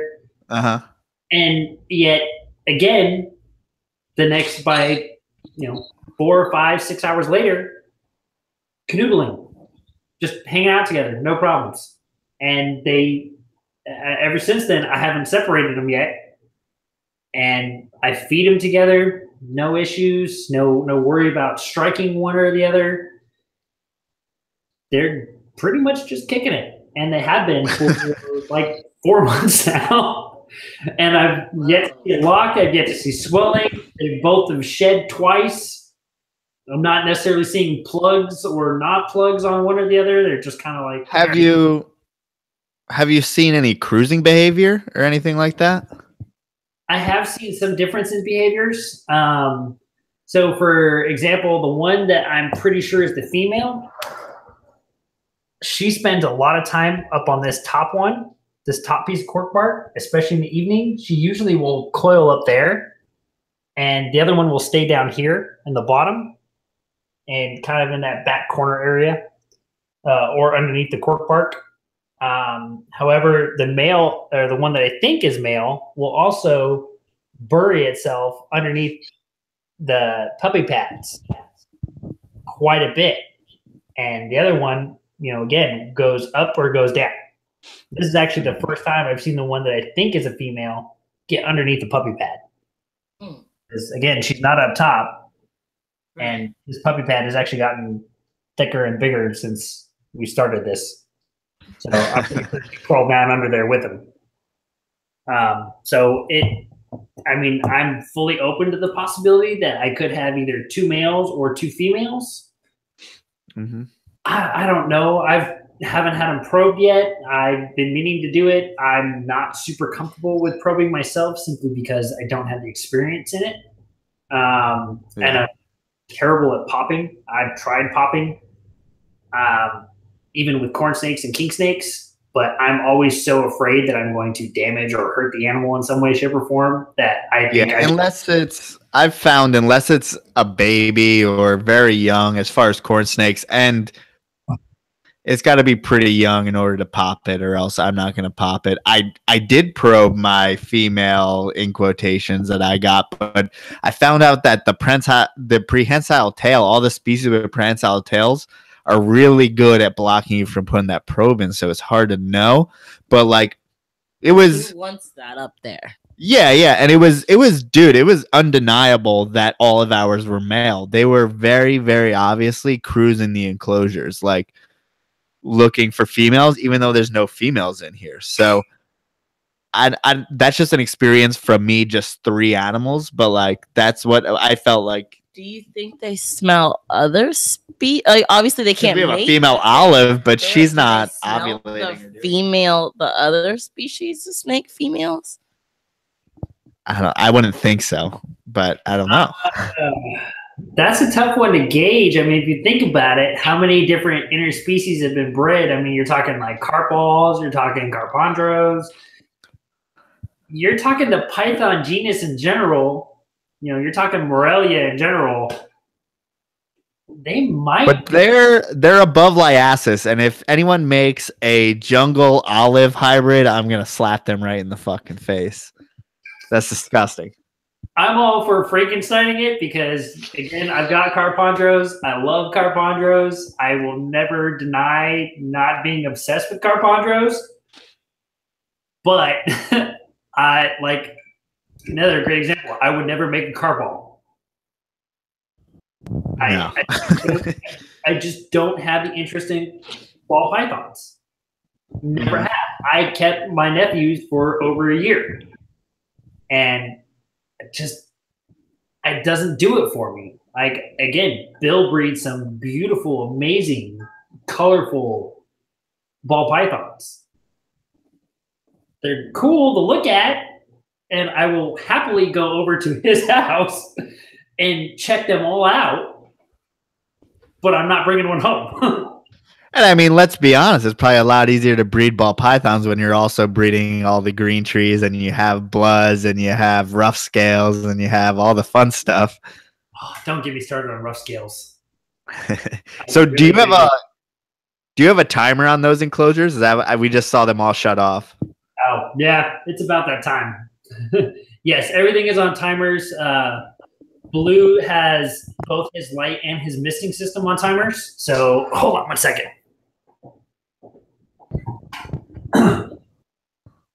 So if no one saw, just all the enclosures, the lights went off in back of him. If you didn't see, well, yeah, if you're listening on the download, on the downloads later, you can't see. He's got. So this is his enclosure. It's actually 2 enclosures strapped together. Oh, so I thought that those were 2 separate. So that's one giant enclosure. Well, it is 2 separate enclosures, but I took the middle piece out. So it's 2 separate enclosures literally zip tied together. So there's a zip tie right there holding it together. Okay. But that's a large cage. Is that what you would typically keep an adult male panther in? Now, adult male panthers technically only require 2 foot wide by 4 foot tall by 2 foot deep. I'm one of those crazy breeders and people that like to give their animals everything they can. So for example, monster. Yeah. So for example, if someone says, "Oh, the minimum requirement is 2 foot wide," I'm going to be like, "That's not enough. I need to give it 3 foot or 4 foot if I can afford the space." So that's kind of what I do. They really only need a 2 foot, but he's in a 4 foot. We had him in a 2 foot for a long time, but I ended up picking up this particular enclosure. It came complete with the Mist King system, which is the misters that's going off right now. And I got it for like a crazy steal. So I said, okay, yeah, cool. So I bought it and I threw him in it, and I've decorated it with plants. I've obviously, like, this cage was actually in really rough condition when I first got it. But I cleaned it all up. I put all kinds of plants in here. It's got a huge pothos in there. There's it's one of those bonsai palm trees in here. He's got some English ivy growing over here in the corner. I don't know if you can see it. I mean, he's got all that. He's got some fake plants in there. He's got plenty of branches. Got some bunch of dowels he can move around, so he can go up and down as far as he likes.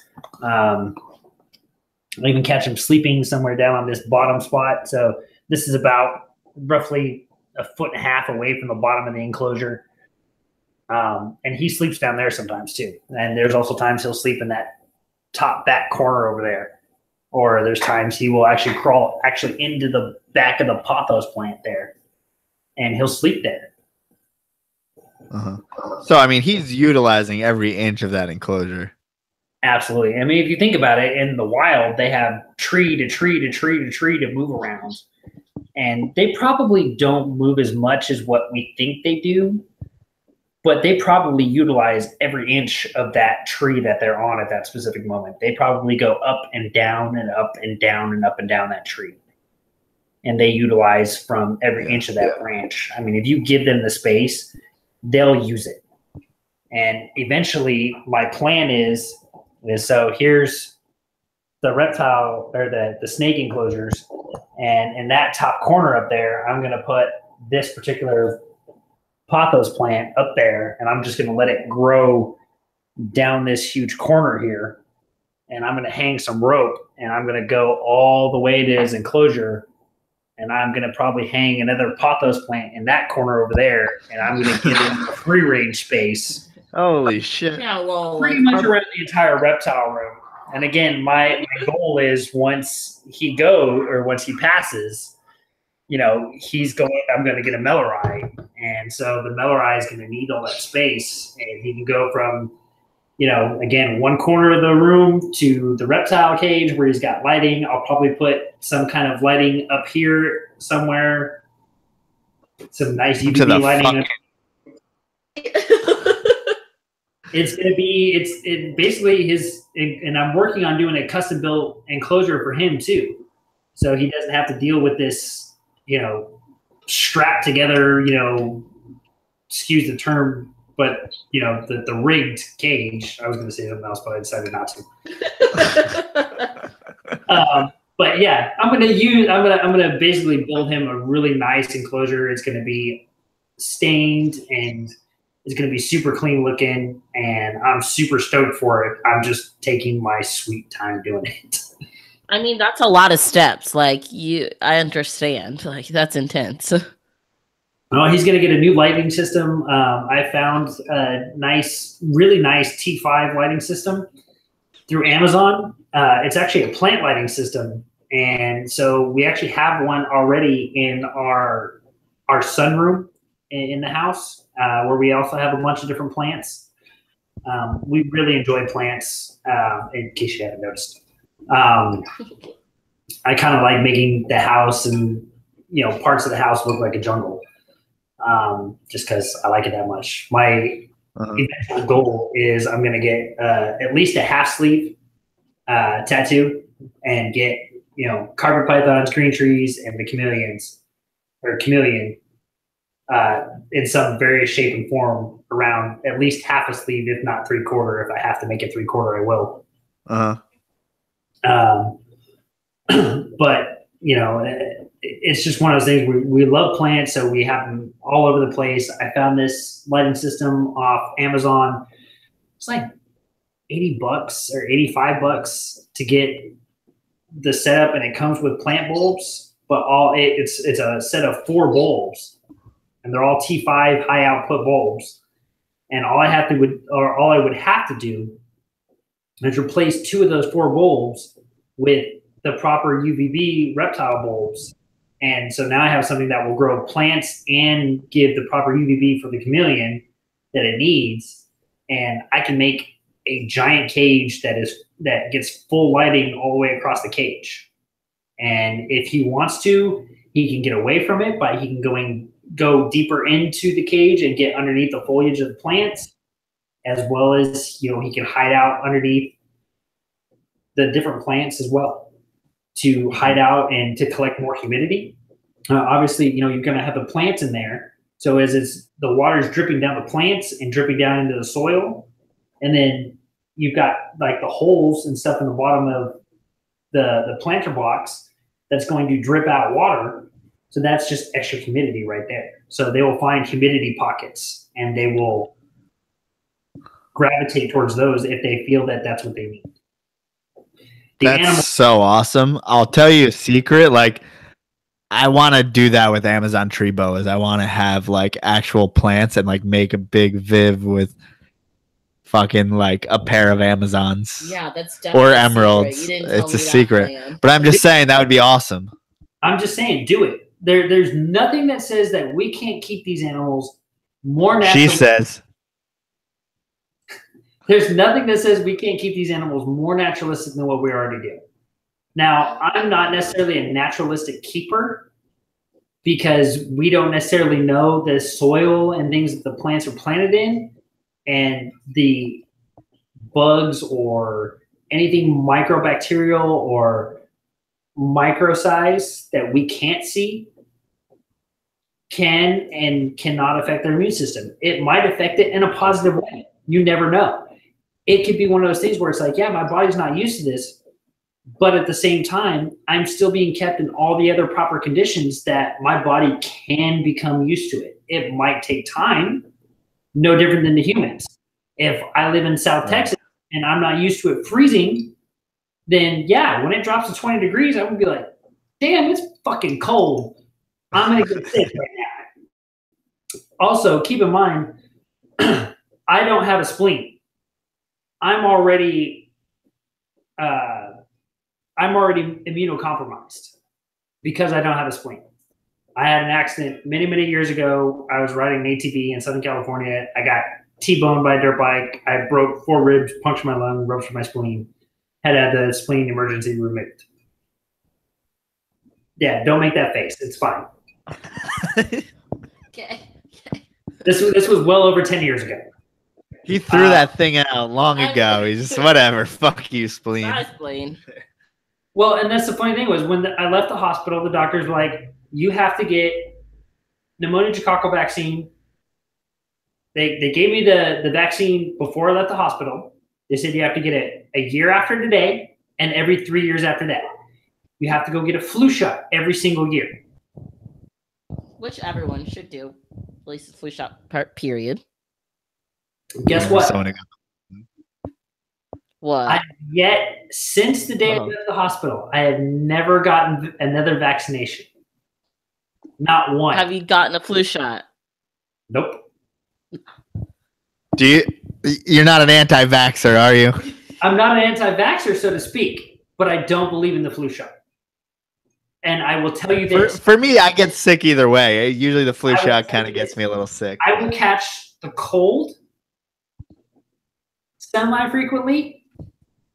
As far as yearly, annually, I'll probably get it once a year.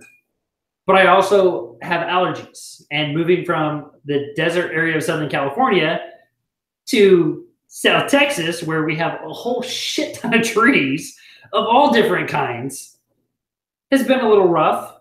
I've probably gotten sick more here than I did when I was living in Southern California because I was living in the high desert area.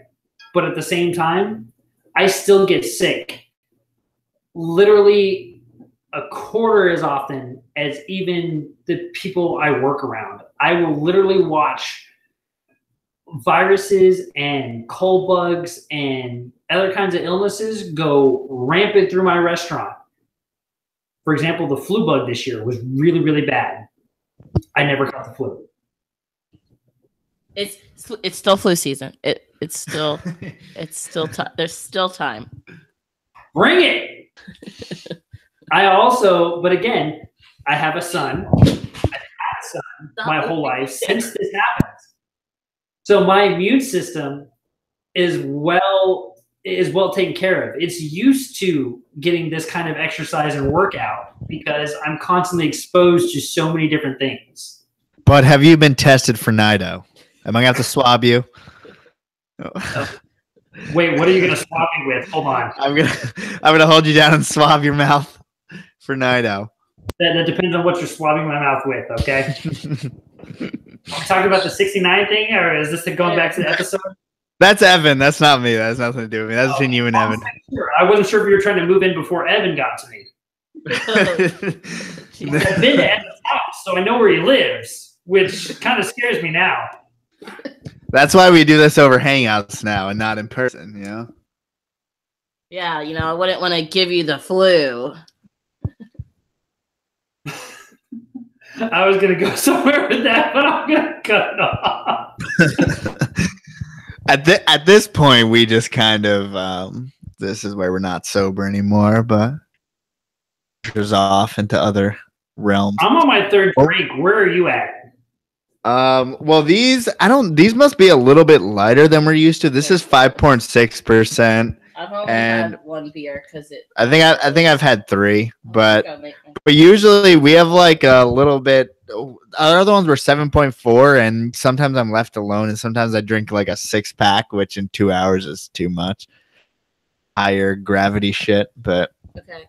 Wait, I want to go get a drink of wine. But the thing. It's not flipping, so I have to do it manually. Yeah, that's higher gravity. Well, I used to live. Oh my fucking god! You're stepping on the cords. I used to live in Denver, and I used to drink like half a beer. We were good. No way. Yeah. That's pretty cool. I mean, and then you get used to it, and then kind of you just go back to normal. So I lived in Boulder, which was about 7,000. And I think Denver is a mile high, and then went to Texas, which is 0. Human for 2 days, and then you turn immortal real quick. But so we forgot to talk about jungle carpets as far as breeding. So you were talking to Howard about breeding jungle carpets, and then so what did you go with that? How old are your male and female? Game plan. Okay, so my male I purchased let's see, 5 years ago, 4 to 5 years ago.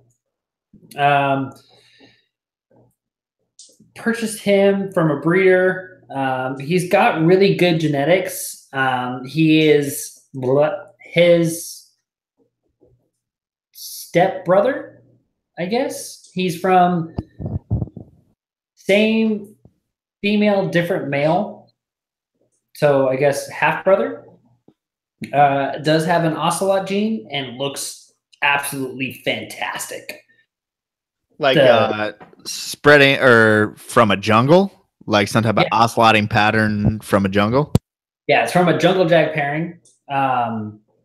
Previously, with ocelot, somebody carries the ocelot gene in there somewhere because his brother came out phenomenal with the total ocelot patterning all the way down the side. Just spectacular yellows with great clean blacks. Why are you guys laughing? He just spilled his beer. This is like the 4th time over all the podcasts that he spilled it, and just the 10th thing to go wrong in this podcast.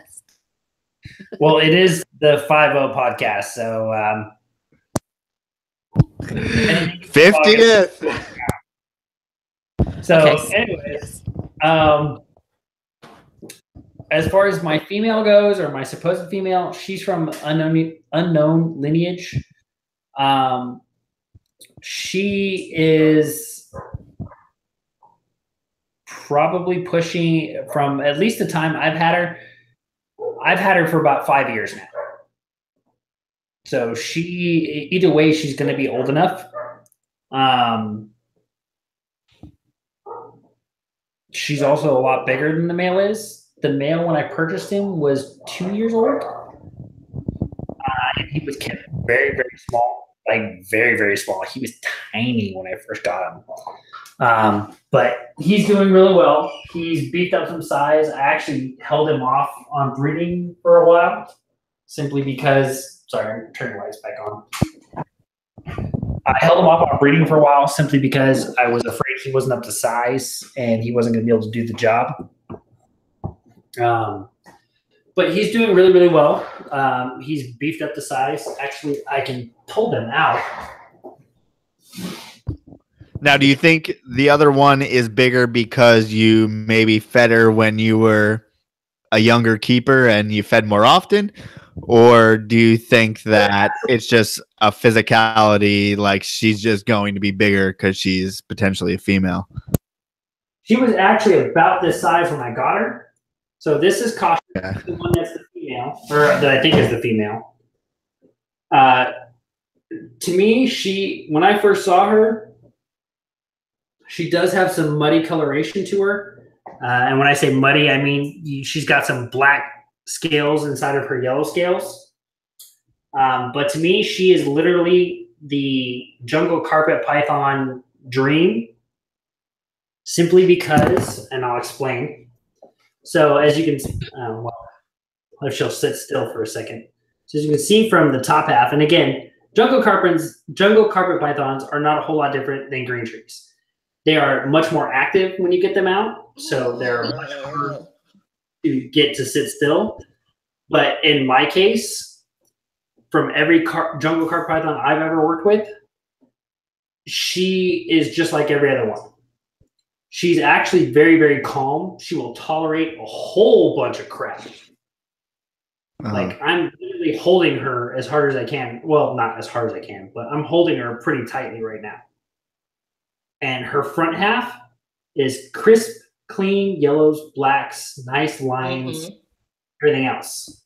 Now, the further you get down her back, you can kind of see the tipping. She gets this tipping, which is where you get this yellow flecking up between the black scales. So to me, that is every carpet python or every jungle carpet python owner's dream. You get the nice, crisp, clean yellows and blacks in the front, and the further you go down the back, you get all this beautiful tipping, which is, I don't care what you say, 50-50 banded, aberrant patterning, whatever you want. That tipping up there is beautiful. I mean, it's just something you can't really describe or get in any other species of snake. Yeah, not to mention everyone is breeding at this point for 50-50 banded, it seems like. Everyone's got out of this world jungles, but I mean, the tipping is what I like as well. Yeah, and that's also because that's what you got when Chris Behoff did that, that Johnny Blaze and Lemonhead pairing, or Lemon pairing, whatever that female's name was. And don't get me wrong, those things were just mind-blowingly stunning. And do you know if those had any lineage behind them? Because I don't know of any. I'm pretty sure Blaze did, but as far as that lemon one, I honestly don't know. I couldn't say on that. I'm pretty sure he ended up picking up that the lemon one, or he did a breeding loan for it, but I'm not 100% sure. But again, now, she's pretty mellow. Again, I'm literally punching her in the face, basically, and she's not even attempting to hammer me, and she totally could. And she could inflict some serious damage on me. She's a good-sized girl. Yeah, that's how I did a video of all my pythons, and all my jungles kind of act squirrely like that, and some girl said I don't hold them enough and I'm an animal abuser. But what was the question? Someone asked, what's your feeding schedule with pythons or your jungles? Okay, so the jungles actually get fed slightly different than the green trees do.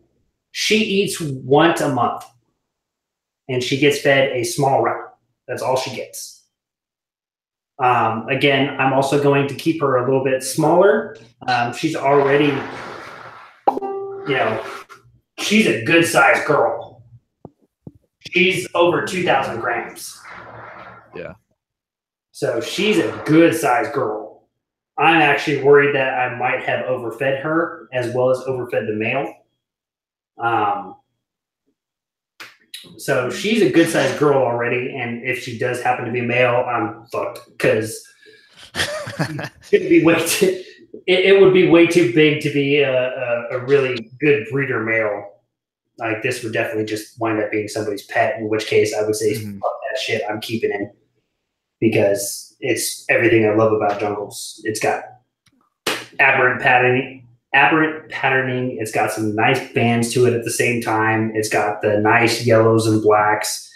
It's got tipping. It even has, I don't know if you can see this very well. I'm trying to get it in the light just right. But, it looks like it even has some starting of ocelotting going down the side, you can see there's a yellow circle and there's actually a tiny little black dot right in there. So it looks like it's got maybe a possibility of ocelot in there somewhere in the genetics. You just have to prove it out. But again, I got to find something that can prove it out too.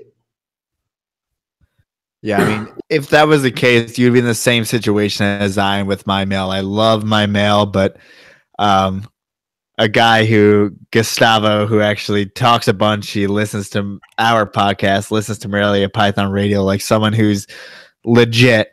Like if I decided to get rid of one of my carpets and it was going to someone I trust, he ended up buying them. So I was like, this works because honestly, I have no reason to keep 3 males, and maybe I should just have 2 males. So it's like, if I have to give one away, it's going to be to someone who, like, I know I can be like, hey, dude, how's he doing? Or he'll post up pictures and know how he's doing. So that's how I got over my my all male syndrome.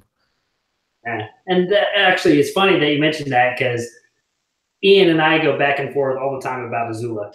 He's like, why did I give that damn snake up? She's so beautiful. She's so pretty. And I'm like, dude, you're an idiot.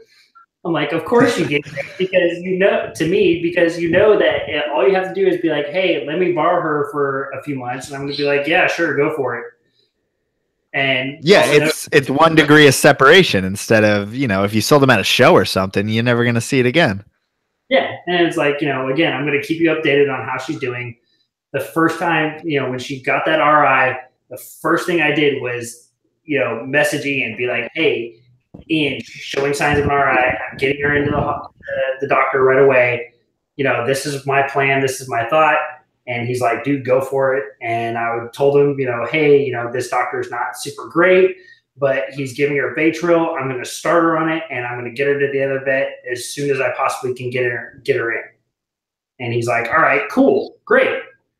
So at least I was taking precautions. I was doing everything that was necessary for, granted, again, we all know Baytril isn't the favorite and is, again, looked down upon. But at the same time, at least I was trying to do something to get her through.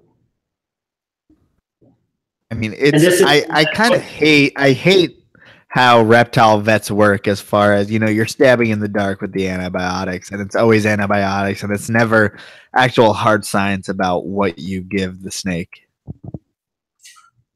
Excuse you. You try to kiss me? So this is the one that's supposed to be the male. His name is Grimm. I spell it Grimm, like the brothers Grimm. And the reason we call him Grimm, we know that, is if you look at that head pattern, it's a look at perfect that. skull pattern. Yep. Yeah, the 2 eyes, the nose bridge. Whoa. Exactly. Oh. And again, you can see I just literally grabbed his head.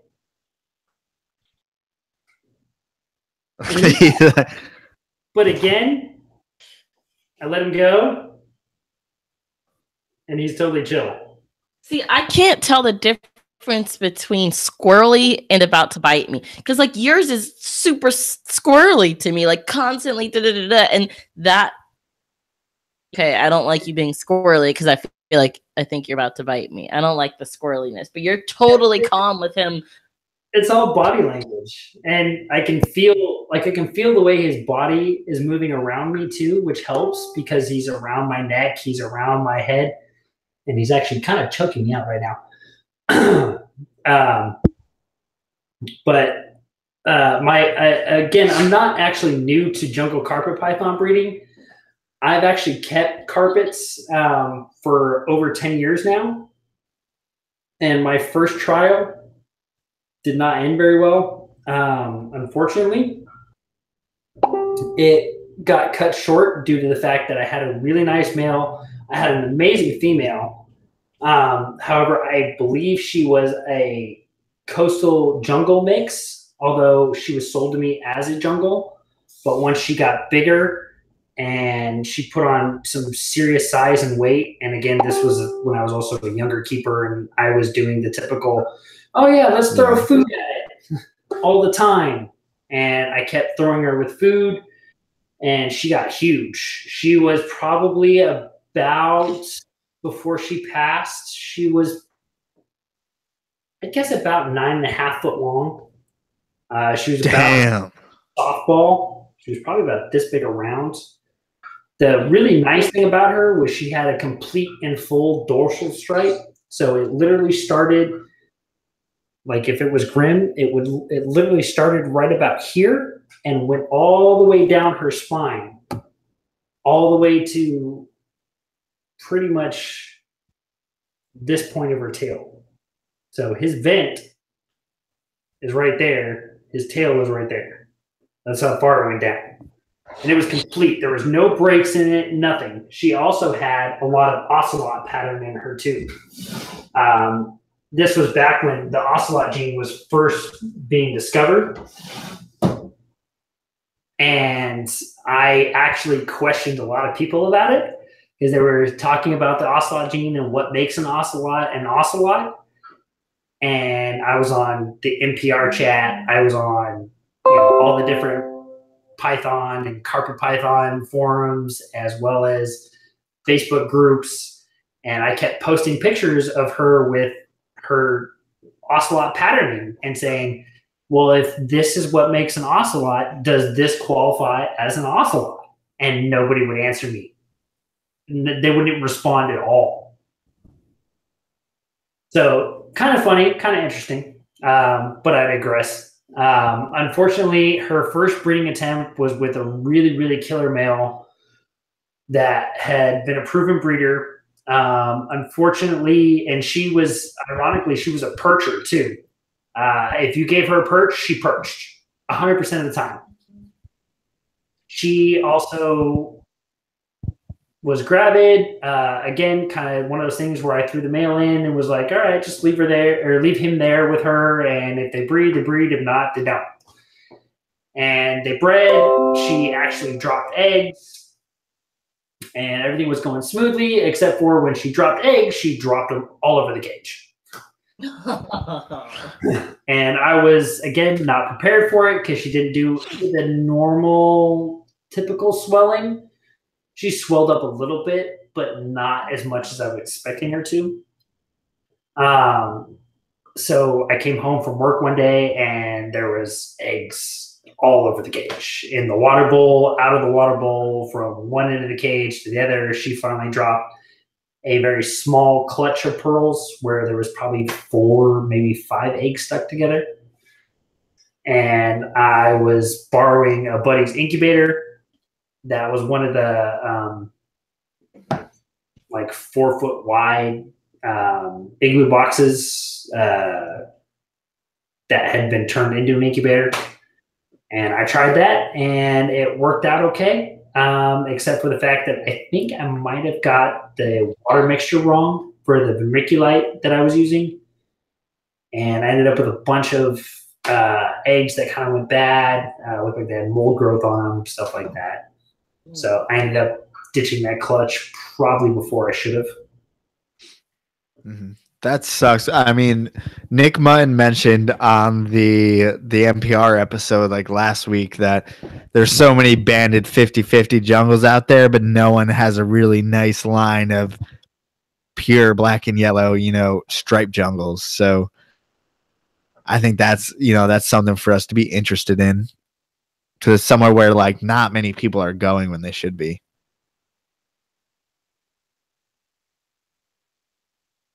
Yeah, I think you're right. And as far as jungles, I mean, you didn't see any copulations or anything like that. And how long do you plan on keeping them together before you separate them? No, I didn't see any copulations. Hang on one second. The dogs are going nuts. Give me 1 second. I'll be right back. Right. No, you're fine. What were you going to say? Someone asked for you to give a brumation on your snakes, and I was just going to type it and answer them, but since we have a moment, you can just... Yeah, I mean, they're still in brumation. The temperature's been kind of shitty around here. It goes up and down and up and down. I mean, I've been thinking about taking them out earlier just because the temperature is way too fluctuating, as far as it will be 35 degrees and then it will be 70 degrees. I don't mind them getting one or the other once in a while, although I do keep the heater at 55, or actually rather 51, but I don't want them being 51 and then 70 and then 80 and 51 again and 80, like I don't want that much of a swing, although I'm sure it may be fine, but then again, like, nah. So like, so I may bring them out sooner than I wanted to. I mean, that will all be changed when we move.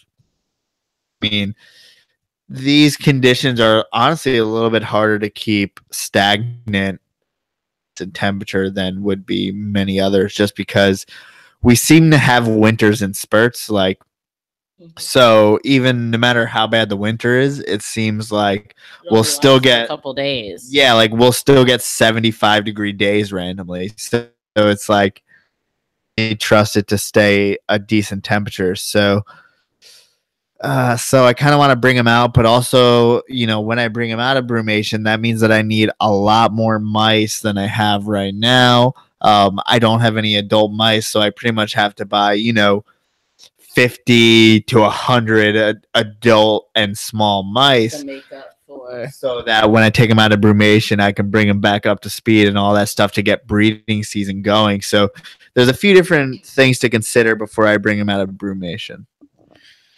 Oh, I wish we could keep them. It just feels. I mean, granted, It's a lot more convenient. I know nothing clearly about breeding snakes, but like, yeah, like I don't want to deal with all of that, all those mice right now. Also, it just feels too soon. I don't know. It's a good break, but I got kind of bored at the same time. Okay, yes. On the flip side, I'm like, and every day we're trying to post a picture on Instagram. I'm like, shit, we don't have enough snakes to like. Just think about all the copulations. Once we bring them out, it will be great to have all those. But like right now, I'm like, fuck, we don't have any. We're running out of pictures. Yeah, because we only have so many snakes that are up from brumation. So And the other Can I thing interrupt for is a second? what? Yeah, go. go ahead. No, I was just listening to you guys talk about it and posting on Instagram, things like that. Now, currently, I've been recently trying to. I actually didn't have Instagram until 7, 9 months ago, maybe a little bit longer. So I finally actually got an Instagram account, and I've been, when I started, I know you were talking to Bill and a couple other people from watching some of the other episodes about using Instagram and different social media points and sites and things like that. I only have both Facebook and Instagram. That's all I have. I don't have Twitter. I don't have any of that other stuff. I have Snapchat, but I don't really post that often on Snapchat. Snapchat's kind of more my personal thing as opposed to actual social media. That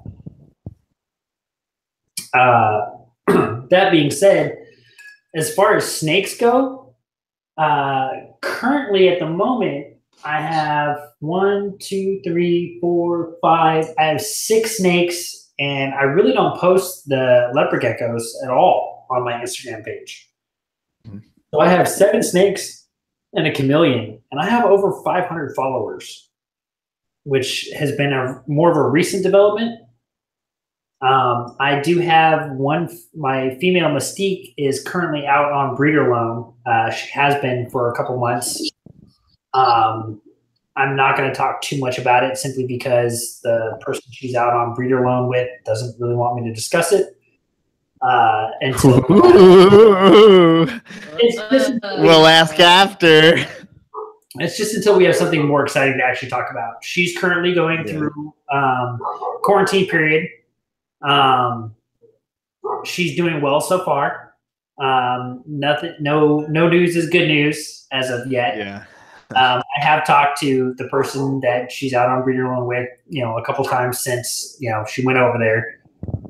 She seems to be doing just fine, no issues. Should be coming out of quarantine actually fairly soon. But again, we really don't have anything to go off of yet. So there's not really a whole lot of point in advertising it, just simply because we don't want to count our chickens before they hatch, so to speak. Right. But there's plenty of of Instagram accounts and stuff like that who have there's one snake who has an Instagram. They have thousands of followers. So touched out about making, because honestly, you could post 100 pictures of your cup and everyone would love it just because it's an amazing snake, So it's I think if you give 100 different pictures of an amazing snake is just as well as having one picture of 100 mediocre snakes or something like that. Yeah, I think it does make a difference. I also think, the variety does make a difference too.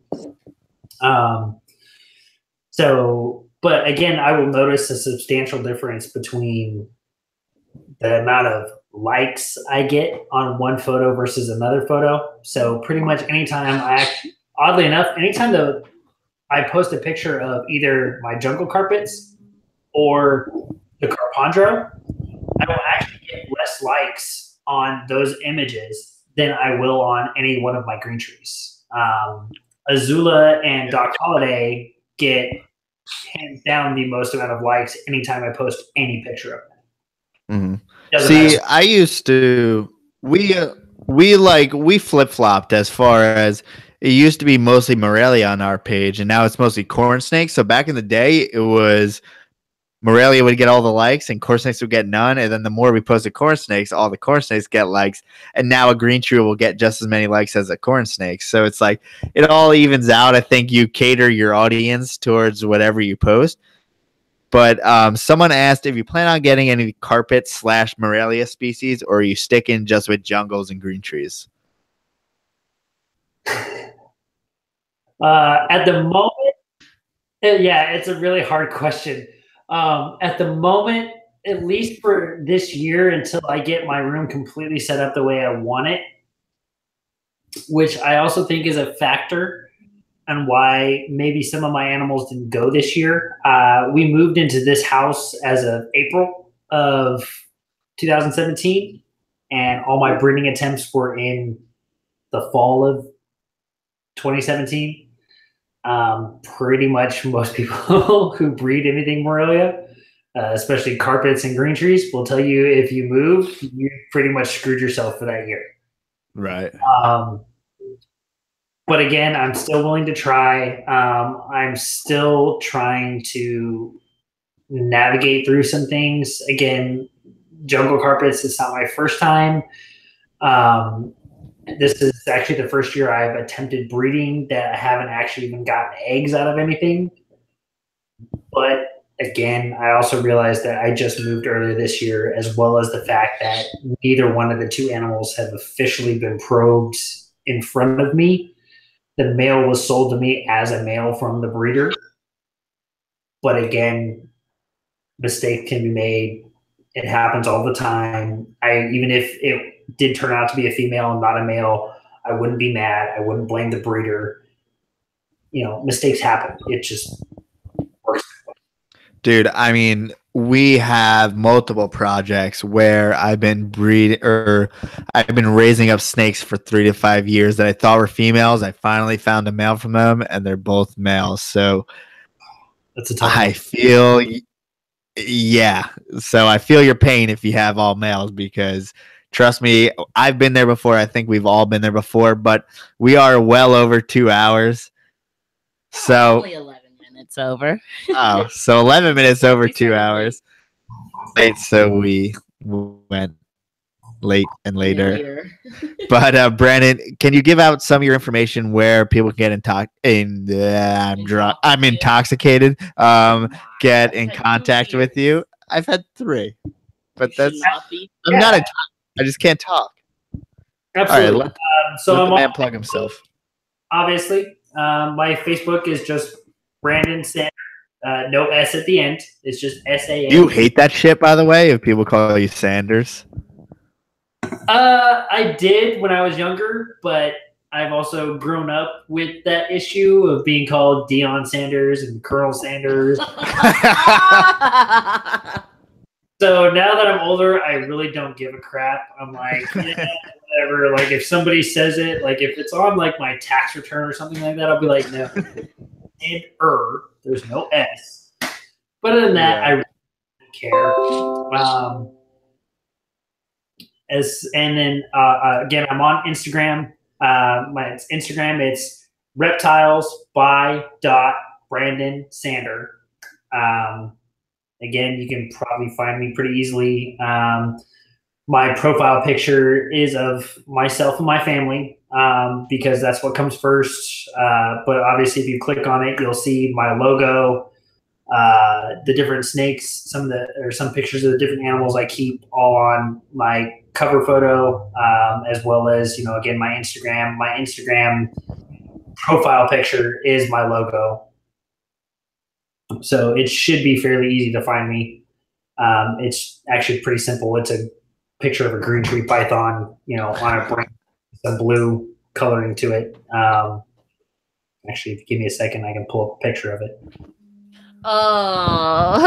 I accidentally, and I know it's Sander because I wrote it 20 times today, but in the YouTube, it says fucking Brandon Sanders. It says Sanders. Oh, shit. So. It's all good. I won't fault you for it. Well, my name no one knows. Everyone calls me Feline or Felin. What is it about Sander? What is it? What? Wait. You keep cutting out. See, it's failing, and it doesn't make any sense. So I understand why people can't pronounce it. But it's all right, Brandon Sanders. It's all right. That's the picture that you'll see on my cover, or on my. Who did your logo? Actually, my logo was done by Jeff Frederick. There you go. I was about to say it's a good green tree. That makes sense. Yeah, I talked him into it for a very. I just talked him into it. We'll put it that way. Are you on a breeding loan? No. Anyway. It cost me money. It cost me actual dollars. Actual doll hairs? Well, anyway, you can reach us at portcitypythons.com. Yeah, buy our shirts. Oh, fuck off. Instagram, Port City Pythons. Facebook, Port City Pythons. You're supposed to say that. Oh, sorry. Facebook, Port City Pythons. Instagram, Port City Pythons. YouTube, and Port City Pythons. Plug for Southeast Carpet Fest coming February. Oh, sorry, Ian. We forgot to say that at the beginning. Okay, wait. I'm sorry. Pause. I told you Ian still have beer in your butt chin. I just noticed. Don't forget Southern Carpet Fest this year. Yes. We still look. Okay. Whose house is we at? Be at Dave Brandon Perlich's. Sanders with an S. It's going to be at his house, so show up. Yeah, I'm down with that. My better half might be pissed at me, but I'll work with it. Well, your spare room's going to turn to a Southeast Carpet Fest, February 10th, Cape Coral, Florida. Southern Carpet Fest, May something. May, yeah, education. Wow, sorry. Location. Location. Should I say location to be announced? Okay. Are you cut off already? We're cut off in more ways than one. I'm so sober. There's so many issues with this podcast today. I'm over it. Okay.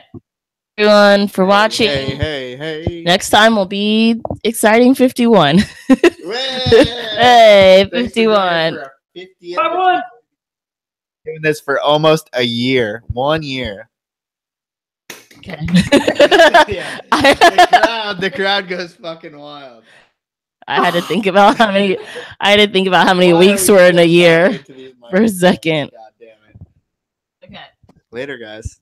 Bye, everyone except for Brandon. Yeah, we'll Wait, see him. We'll see him after, but everyone in YouTube, goodbye.